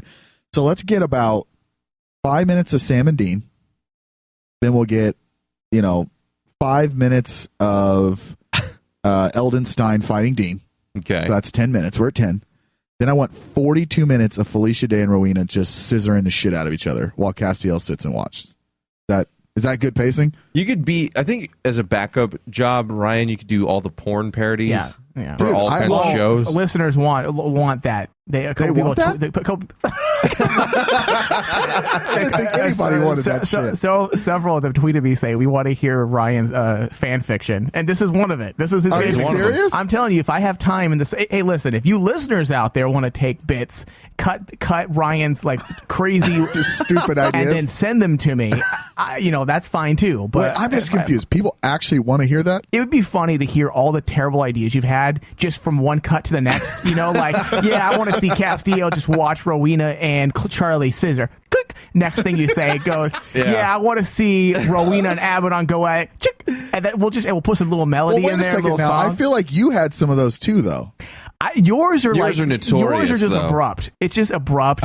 Just comes out of nowhere. Yes, I do say things, and people have tweeted me like, "Dude, the things that come out of your mouth, mine are not from left field. Yours are just like, mine are like usually thought. Like, I put them in where they belong. You just throw a little jab in Yours there. just like completely derails everything, and it just makes everyone have to listen.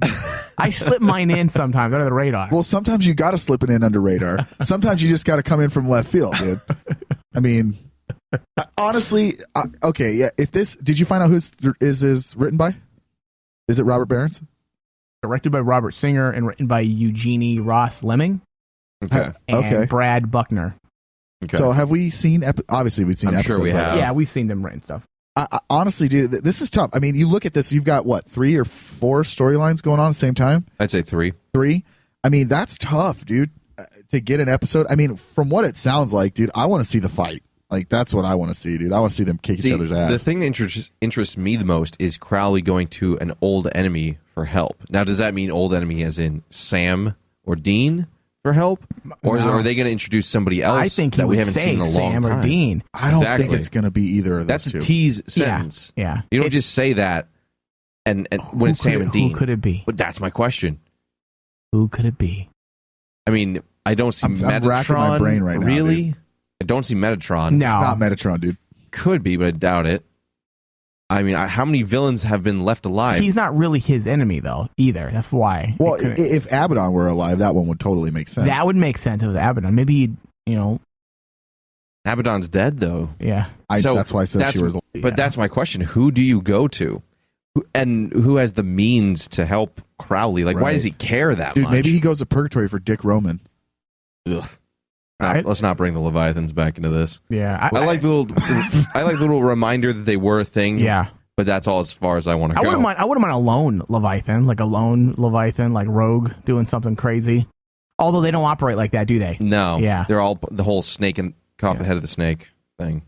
So that's my biggest question. I think Rowena and Charlie and Cass will be a good bit of comedy in this episode. I think that'll be juxtaposed between fight scene and good word Crowley's whole ordeal.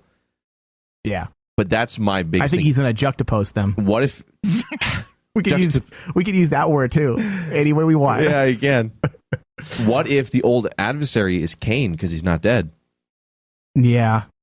That could be cool. I mean, you think it's too much? That's just Dean too much was going to coolness. hide Kane's death and needed someone's help in that, it would absolutely be Crowley he went to for that. Do you think that's extending too much belief? Too much from fan us? fiction? Well, from us to really say, oh, so we're going to see a flashback now of Dean making a deal with Mark Shepard. But after Dean gave the first blade to Castiel, I don't think Mark Shepard would be willing to help him in that way.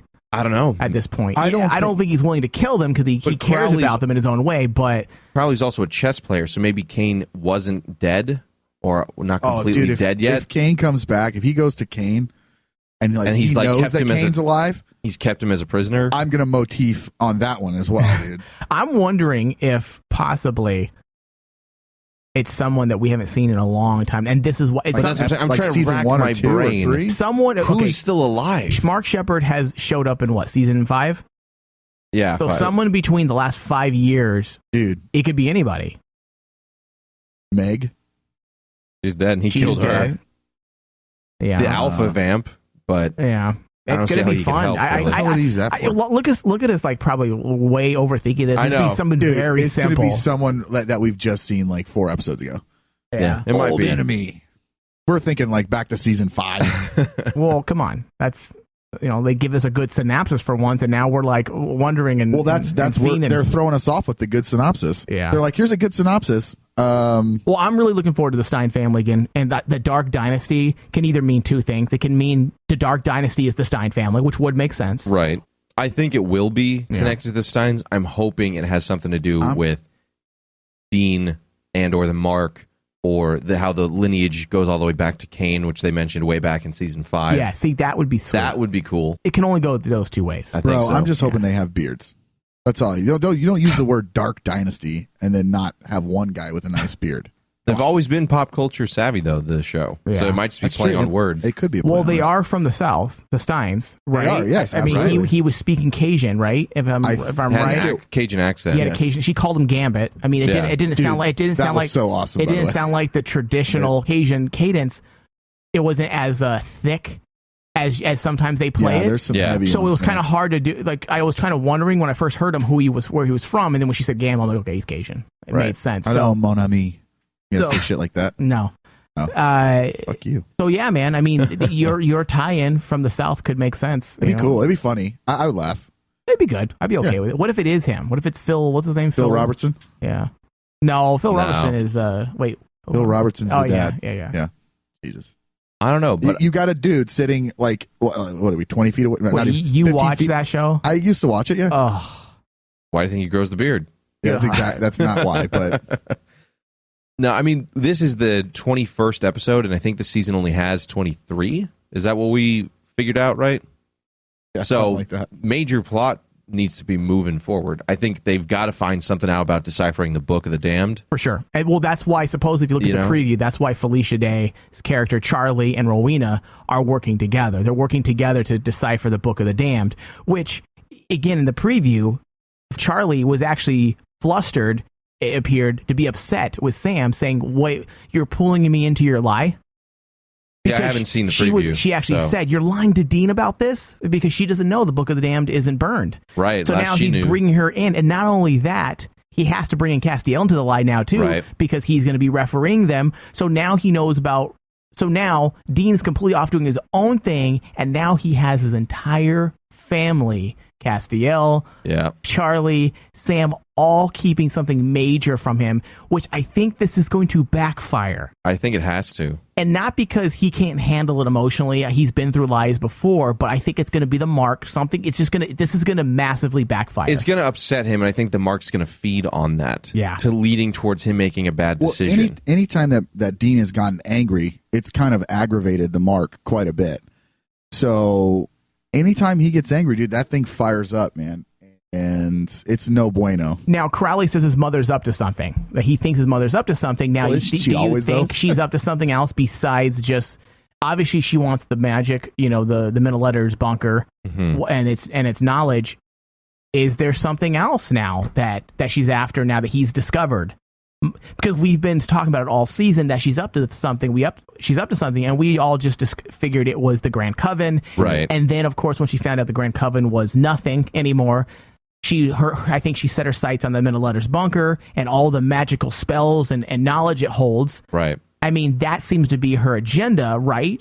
That's the overt reason. Yeah. So perhaps maybe Crowley discovered there's actually more to it than just that. But I think also the Book of the Damned being this powerful spell book, I see her pulling a Metatron. Oh, yeah, no, it totally says this. Oh, yeah. You guys should use this spell, which just makes her super powerful and screws them over. Right. But I don't want them to do that because that's an exact event of season 8. Yeah, it's been done. I don't want them to but do I that see it either. being a potential threat. And that's what season 7, Crowley helped them take out Dick Roman, but at the same time, he didn't tell him that Dean would get transported to Purgatory. He right. flat out kidnapped Kevin and said, but at the same time said to Sam, hey, I gave you everything you wanted. You Dude, weren't specific enough. Yeah, it's like a genie, dude. Hey, I'll take $1 million An bucks. asshole genie. Yeah. Yeah, very literal. Yeah. I want a bunch of hot chicks, and he gives you a bunch of chicks that are on fire. Yeah. gives you a bunch of fucking Blaming KFC. poultry. I want a bigger dick, and he gives me like a 20-inch penis. I mean, what am I going to do with this? Fuck, kill some chicks, I think. Beat a moose to death. Wow. So I think it's time to either way, I think take a break. This episode's going to be good, I think. I think it has to be. I said earlier, obviously it's going to be hard to get all the story arcs to or storylines to story arcs, yeah, fucking stupid. The storylines to mesh together, but I think this is going to be a good episode. It seems like, and I don't know if this is just me, but it seems like every time they give us a good synopsis, the episode ends up being like really, really good. So from the most part, at least that's what I've kind of noticed. So we'll see. Then this is a good synopsis, dude. What I want to know, I want to know who the old enemy is, obviously, but investigating a bizarre murder. So the Stein's going to do something effed up. Weird. It's got to be fucked up, right? Please just I hope the Steins are truly morbid as fuck. Yeah, me too. I'm hoping that. I want them to have no redeeming qualities. We've given Rowena. We don't need second chances. We've given Rowena redeeming qualities. We've given Metatron somewhat redeeming qualities to make you like him. We've given Mark Shepard, Crowley. Absolutely. Like, Crowley. let's have one character that's just evil as fuck. They're horribly disgusting lineage, and let's just leave it at that. Yeah. We don't need the. But they're trouble. Misunderstood. Look, I don't need to feel for them. It's worked good for everyone they've done it so far, but with them, I finally want an enemy again that you can just hate. Just hate the enemy because they're evil. But at the same time, we like them because Darth Vader mode. It's like Yellow badass. Eyes. Yeah, right. But Darth Vader had redeeming qualities. Not until the prequel. You didn't know that at the time. So. Well, he kills the Emperor. That's redeeming quality. Blah, blah. He brings balance to the Force. All right, with that, guys, we're going to take a quick... Kill the Younglings! Kill the Younglings! Good Lord. It's not like you yelled ducklings almost. He killed Dark Dynasty ducklings! With that, guys, we're going to take a quick break and then read some comments from you from the Facebook page. Don't go nowhere. Supernatural, The Crossroads will be right back.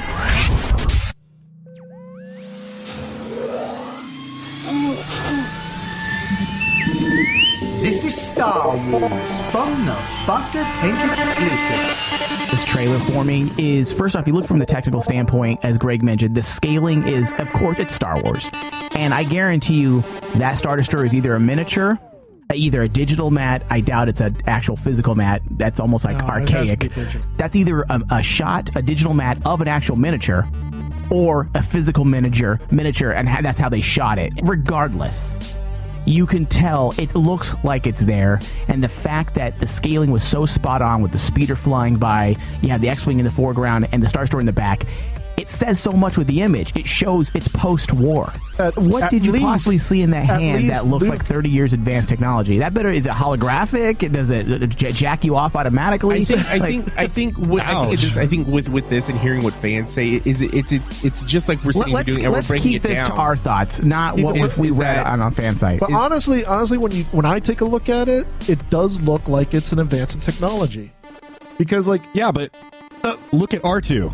I mean, to me, it looks like it's Luke. It's probably Luke, and that hand looks kind of haggard. But look at R2. He's older. He's beat up. But he's still kicking. He is still kicking. But they've been nowhere that he could be fixed. Yeah. So Luke might maybe that's why there's no flesh on Luke's hand, because they've been nowhere to where they could. That's what I got from. I got it like they've been on a long journey. Maybe the old hand wore out and he lost the flesh and it's just mechanical. Maybe he's fixed himself. I mean, who knows? I didn't get that it was new technology at all. Like, everybody's obsessed. Everybody in the Star Wars, I see it all over the place, not just David. I see it all over the place, that everybody's obsessed with, I could tell in 30 years the technology's a lot different here. And I'm like, who gives a flying fuck? Obviously, technology, not you, David. I'm talking about the fans I'm reading. I'm not not you. I'm just, like, everyone's so obsessed with, I don't know if the TIE fighter would be that much different in 30 years. I'm like, what the fuck do you know? Are you an actual aircraft engineer? Jesus. And theoretically, these aircraft look at us in 30 years. What have we seen different since I've been born? Television and cell phones, okay? We're still driving on 4 wheels on rubber. So I want my fucking hoverboard. So what has changed in 30 years? When you really think about it, like, technology wouldn't advance that fast unless, some alien race that didn't listen to the Prime Directive decide to get involved in our advancement of mankind. This is true. This is true. This is very true. So I'm just, David always gets me mad with the troll talk. You always bring up trolls in here, and that's what I see. I didn't even bring up any troll hate. Yes, you said what I've been hearing from fans. You just said that a minute ago, David. Yeah, but not all fans are trolls. Not all fans are trolls. No. From thebapting.com for more details. And get ready.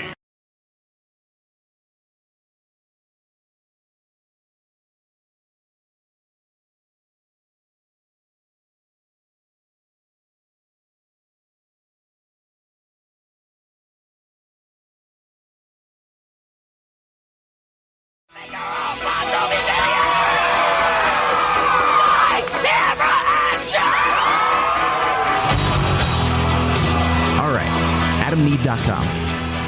Let me ask you a question. Are you getting enough?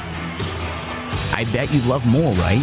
Well, AdamandEve.com wants to give you more with 10 free gifts. First, you'll get a sexy surprise for her. Second, a specially selected toy for him. And third, a little something you know you'll both enjoy. Plus, you'll get 6 full-length adult movies on DVD. And number 10, free shipping on your entire order. So what do you have to do to get your 10 free gifts? Well, it's not hard. Go to AdamandEve.com and select any one item. It could be an adventurous new toy, a sexy piece of lingerie, or anything you desire. Just enter offer code RAINMAN at checkout, and you'll get all 10 free gifts. Go check out AdamandEve.com today, select one item, and get 10 free gifts, including free shipping, when you enter offer code RAINMAN. That's RAINMAN at AdamandEve.com.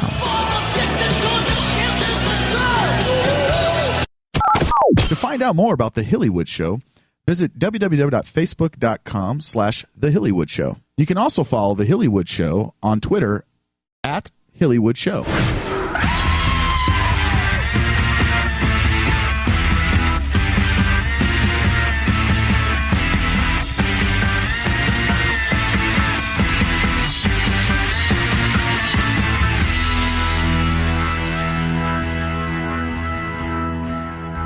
All right, guys, we're back here for the last little segment on Supernatural: The Crossroads, where we're going to be taking some comments from you guys on Facebook and Reddit and discussing them a little bit. And Mike, you said you had one specifically that you'd like to kick things off with, since it's about Castiel this episode. Yeah, this was actually taken from our friends over at the Fandom Natural subreddit. Right. So here we go with this. Let me guess. Winchester trouble?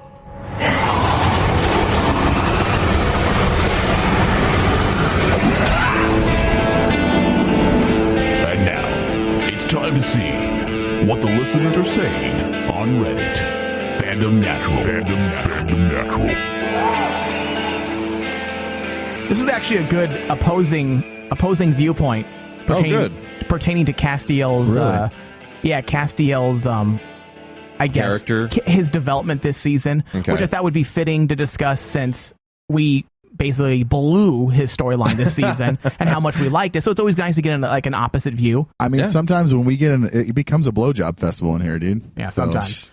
So Mostly with Ryan. Maddie Holmes actually says on VO at on Reddit, says Fandom Natural says, I disagree completely about Cass this season, and this was pertaining to our Book of the Damned episode that we discussed. Okay. About basically we were saying how this is some of the best Castiel we've gotten in years.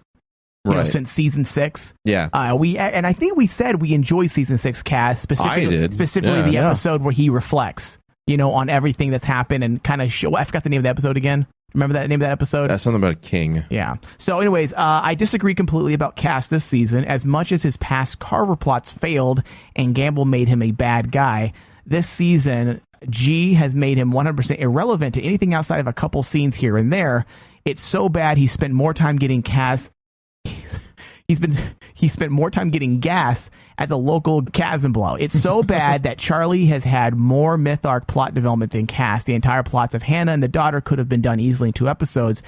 If that, I've never seen a more wasted potential plotting, maybe more than human Cass, where at least things happened. As much as season 6 Cass hurt, it still hurt in a satisfying way on a philosophical level. Carver has just all but punted Cass to nothingness, using him as a way to kill episode runtime.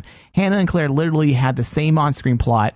Cass is aimlessly driving around, not doing a goddamn thing, but getting gas and not quite bonding with a woman who just ups and leaves the second she hits some time mark of barely usefulness. Real quick, the episode was The Man Who Would Be King. Okay. From season 6. Now, I do see her points. There's definitely a thought process to this. Yeah. However, yes, Cass doesn't. I think we said that. I think sometime this season that Cass doesn't really have a direct connection to anything going on to this story. In a lot of ways, I think it's refreshing. That's how I look at it. It's because it gives us some time to actually spend alone time with Cass and his problems. And the reason why this wouldn't have worked in season 4 or season 5 or even season 6. Kaz has evolved through the years. Yeah. And not just in the story, but as a character among the fandom. And I think his own storyline works because there's a fan base for it. Unfortunately, the other fans that don't necessarily like Kaz may not care about it. Right. I mean, it's hard when you don't care about a character to see them not involved in the main story either. So then you're just like, I'm wasting my time watching this person. And if you look at other epic pieces of television, for example, we use Game of Thrones a lot, so we'll stick with that one. So Game of Thrones has many characters that have nothing to do with the main storyline. Eventually they tie in, and I think they do that with Castiel too, for the most part. We'll stick with the Game of Thrones analogy. When I was reading, the second book, there were parts with like Sansa and characters I just didn't give a flying fuck about. Right. I almost skipped those chapters because I just didn't care. Right. And I think with Cass, if you don't care about Cass, you're obviously not going to care about any part of his story arc. If you're a hardcore Sam and Dean person, but she is, I believe, I think she is a Castiel fan. That's what I was going to ask. Do we know if Maddie is she very is, much a Cass person and maybe or not? she's the other side of the Castiel fan base. Perhaps maybe she's just unsatisfied with what they're giving someone that she truly likes. Yeah, and I can, I could see that. I see your could see point. it too. Absolutely.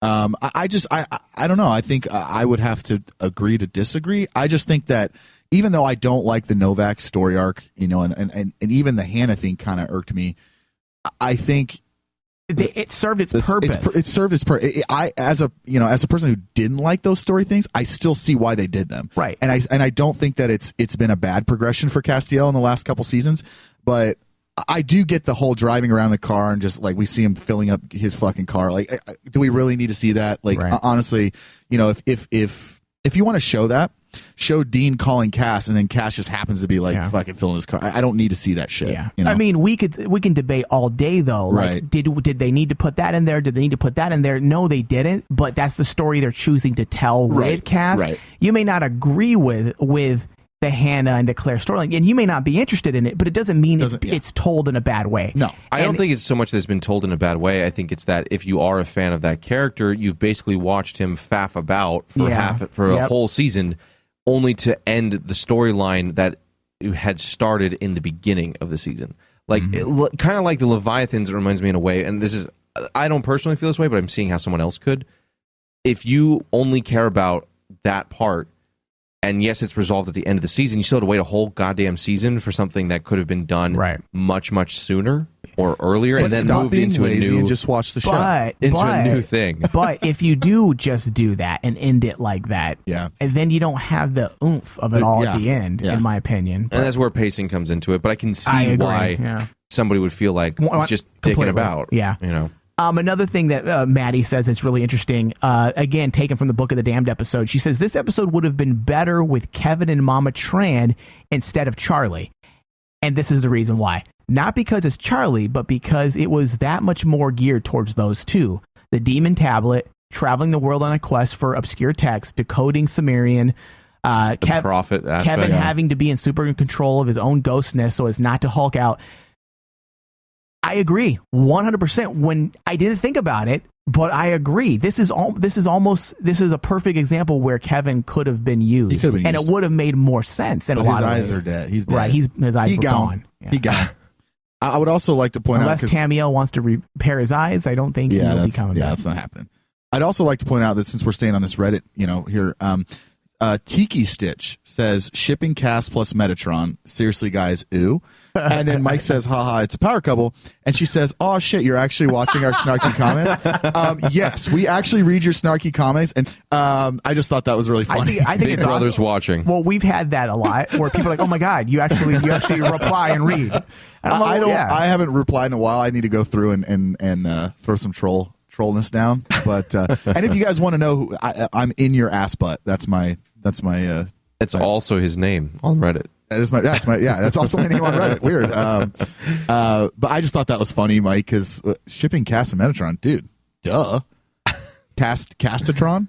What is that? It's like a Megatron's bastard cousin. It sounds like a transformer. I know. Megatron's cousin. I am Castatron. It's fucking awesome. Bad. Do we have more? Okay, and then I guess so. Apparently, Misha broke or dislocated his elbow. This is pertaining to the Ostrich interview. So apparently, Misha broke or dislocated his elbow while wrestling with Jared and Jensen, and that was the reason he quit wrestling with Jared and Jensen. I wonder what season that was in. And then Tiki Stitch says Misha's elbow was season 8. They told the story at a couple cons.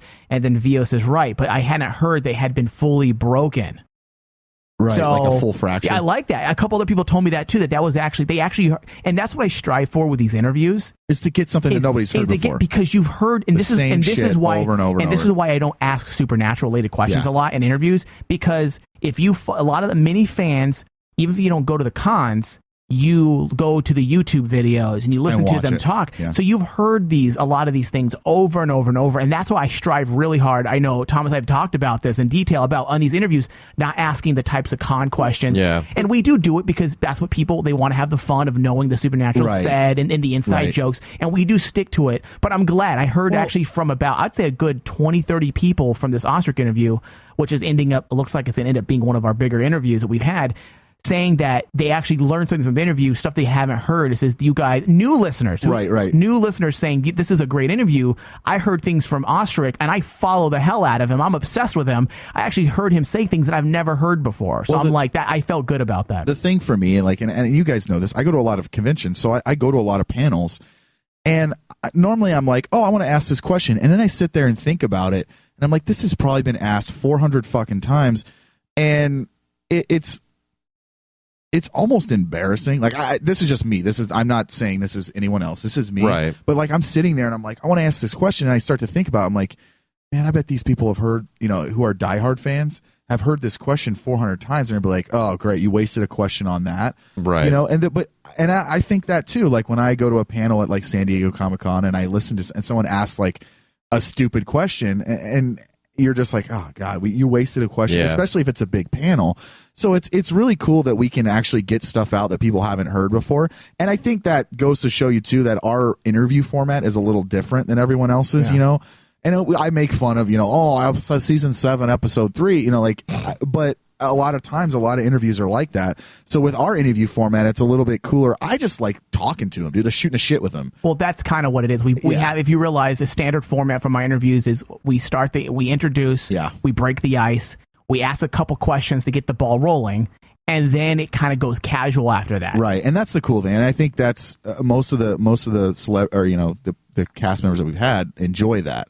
So it's cool that we're able to get stuff out that, even diehard Ostrich fans didn't quite know about. And the good news is Ostrich says he's going to come back. He's going to get, he actually wants to do my other show too. Oh, really? When he has his film project out. So that'll be cool, dude. Yeah, dude. So he's awesome. Another thing that Stop Haunting Me says, pertaining to the Ostrich interview. Yeah. She's just pausing for a second. She's all, Mike, you seriously almost keep reading my mind by picking up on interesting things Ostrich says on the fly and asking such on-point follow-up questions about them. Well, to do this, people laugh at me, but I have an entire section of notes all over the place during the interview. Guys. And as he's talking, I'm writing little things to remind myself to go back. So I'm actually adding to the interview notes as we're writing. I feel like we need to like show them just maybe like a snapshot of the notes. Because I think, guys, like you guys don't understand. Like we make fun of each other a lot, but Mike works his fucking ass off on those show notes. I really do. So stupid. I'm being honest, dude. I'm not joking. I'm not trolling you right now. Like he honestly works his ass off on the notes, guys, and the show wouldn't even be half of what it is without the notes that he does. And some things fail. Right. Like I failed miserably. Like when he says you did it. If you realize sometimes things don't come off very as I want them to come off. Like, for example, she said you did it regarding Ostrich mentioning that JP's listed first on the call sheet. And I said that because I was trying to get something more. And because Ostrich's a pro, he didn't give me nothing more. He gave me the safe answer, which I already know why Jared is listed number 1 in the call sheet. How it's set up in the film world is number 1 on the call sheet is usually the biggest star. And at the time, Jared Padalecki was the bigger star than Jensen Ackles. So that's why he's number 1 on the call sheet. I guarantee they don't give a shit. Some of these questions I already know, guys. I'm trying to like get something out of them. And it kind of faltered, and I try to slip it in when I can. Same thing with Rowena when we had Ruth Connell on. People said I was trying to flirt with her when I was asking about relationships. No, I wasn't. I was trying. I was. Because she's new on the scene, there isn't a lot on the internet. So I was trying to figure out more about our personal life, because to me that's more interesting. We want to learn about these people more than hear them talk about the same supernatural stories we heard. So that's what I was trying to do. So sometimes I fail, and sometimes it comes off like creepy, like with the Ruth Connell thing. People are like, dude, are you flirting with her? She keep on asking her about relationships. I was. She seemed interested. She's like, is that an offer? I'm like, yes. Duh. So thanks again on Reddit. We're going to try to keep. I know for the last month we've been all over the place. We've been all over the place, and we haven't been going back to the Fandom Natural, or other people have been posting things. But we're going to try to get back on that. Now, Thomas, if you have Facebook, I apologize if I'm going to butcher this name, but Nadia SPN says Sam is probably especially willing to kill Crowley now because he blames him for Dean getting the Mark of Cain in the first place. I wonder if Rowena really wants Crowley dead, or if she wants Sam to try and kill him so that she can, quote, save him and finally turn him against the Winchesters. Rowena wants power, and once she has Crowley on her side, she could get to the Grand Covenant's things that the Men of Letters stole, because Crowley was able to enter the bunker at the end of Season 9 without anyone's knowledge. Yeah. It's a fair point. I mean, she is very manipulative, like Crowley. She's the chess player, so maybe that is one of her goals. Well, I mean, turn the Winchesters against him, since he never will on his own. Right. Of his own is it volition. the Winchesters, or is it just turn Dean against him? Because obviously Sam doesn't give a shit about Crowley. He wants to kill him. Yeah. But it's turning Dean against Crowley, because obviously Dean still sort of trusts Crowley a little bit, you know? So I think I could see that. I could see her plan trying to get Dean not to favor Crowley. Dean's obviously the bigger obstacle. He's the obstacle right now, but I think Crowley still does have a special place for the Winchesters in his heart anyway, before Dean went all demon and they started going buddy-buddy. But absolutely. We'll see. I mean, everyone loves a buddy comedy. Exactly. They also say, I don't think Sam is being reckless. He doesn't trust Rowena, and was smart enough to lock her up and preemptively stop her from getting away with the Book of the Damned and the Codex. His hallucination of Susie shows that he is thinking of the consequences of his actions, but the end justifies the means for him at this point. I do think that he is desperate enough and will do anything and work with anyone to save Dean. And we touched on that. Yeah. Reckless might have been a hard, maybe a strong word That's a to strong use. word, yeah. We did say that Sam was being reckless, but being reckless, less cautious, being definitely. reckless isn't necessarily not a smart thing. It's I think recklessness comes with desperation. Yeah. And if you're desperate, you're more willing to do things without truly thinking them out and thinking them completely through. And that is reckless. Is it not? I would say so. So but I don't think I'm not like Master Yoda saying you are reckless. Like, I don't think he's a numbskull and a moron. That was the worst Yoda I've ever heard. I know. You sound like the Emperor. Man, really? I just want to be loved. Yep. Use that. No, it's Oh cool. my God. Makes sense. So yes, I do agree with her sentiment about it. I can see her point. Maybe reckless is saying just reckless without fully explaining it might sound a bit harsh on Sam, because I do think he has a plan. Obviously, Right. This isn't his first rodeo.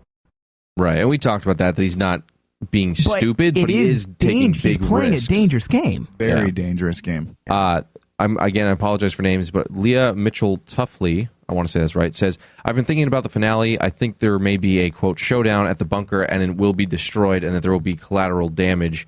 What do you all think? And Thomas, do you think Chuck, i.e. God, will make an appearance?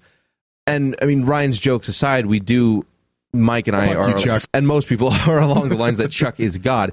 And he did show up in the 200th episode. He showed up. Will he show up again? But we talked about this way back then. I know. They just throw him in as a fan They service? didn't. That is complete and utter bullshit. They did not can't. just. They didn't. They listen. I hope it is. They didn't deliver a stellar episode on that a beautiful episode just to fuck it up with a 30-second scene for Rob Benedict. They didn't do it. It's going to come back. So will that come into play at the end of this season? I don't know about the end of this season. I think about the end of the show, absolutely.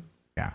But I'm not Rob sure about Benedict, this season. whether he's God or not, will play an important part in things to come in some way. You do not bring that character back, especially at the end of that 200th episode, for no reason. Obviously. Especially when he literally vanished into thin air last we had seen of him. Dude. Hey, Yoda wasn't God, and he vanished into thin air. Yeah. Well, Yoda might as well have been God. I know. God, so fuck can you. you. Say Ryan Denton, say this, please, Rob. Ryan Denton, I am God. Please say that. Ryan Denton, I am God. It's never old. I hate that fucking drop. It's the best thing ever. It's not. Fuck you, Chuck. But do you guys? What about that thought about a showdown at the bunker and it possibly being destroyed? If they lose the bunker, dude, I'll be kind of angry. That could happen. Let's move on. Let's move on from the bunker. I mean, we had it for 3 seasons now. You know what? I do like it. It's awesome. But listen, They need a home, bro. They need a home, dude. They can't just be driving around. That sounds so sad. Dude, they can't be just driving the car around. is their home. You know what? I do love the bunker, and I don't think it's done. But if they moved on, it wouldn't be the end of Middle Letters. We found out there's many other chapters.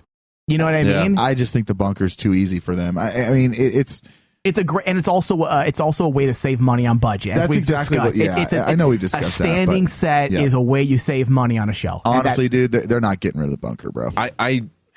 I think they could, but again, I think this would be more of series finale level stuff than season. Yeah, I would agree with that. Now she says, is there going to be like a battle, a battle royale, a battle type thing? I'm like, I don't think the bunker could take much more. I mean, yeah, Demon Dean destroying it with an axe, like Jack Nicholson, at the beginning of the season.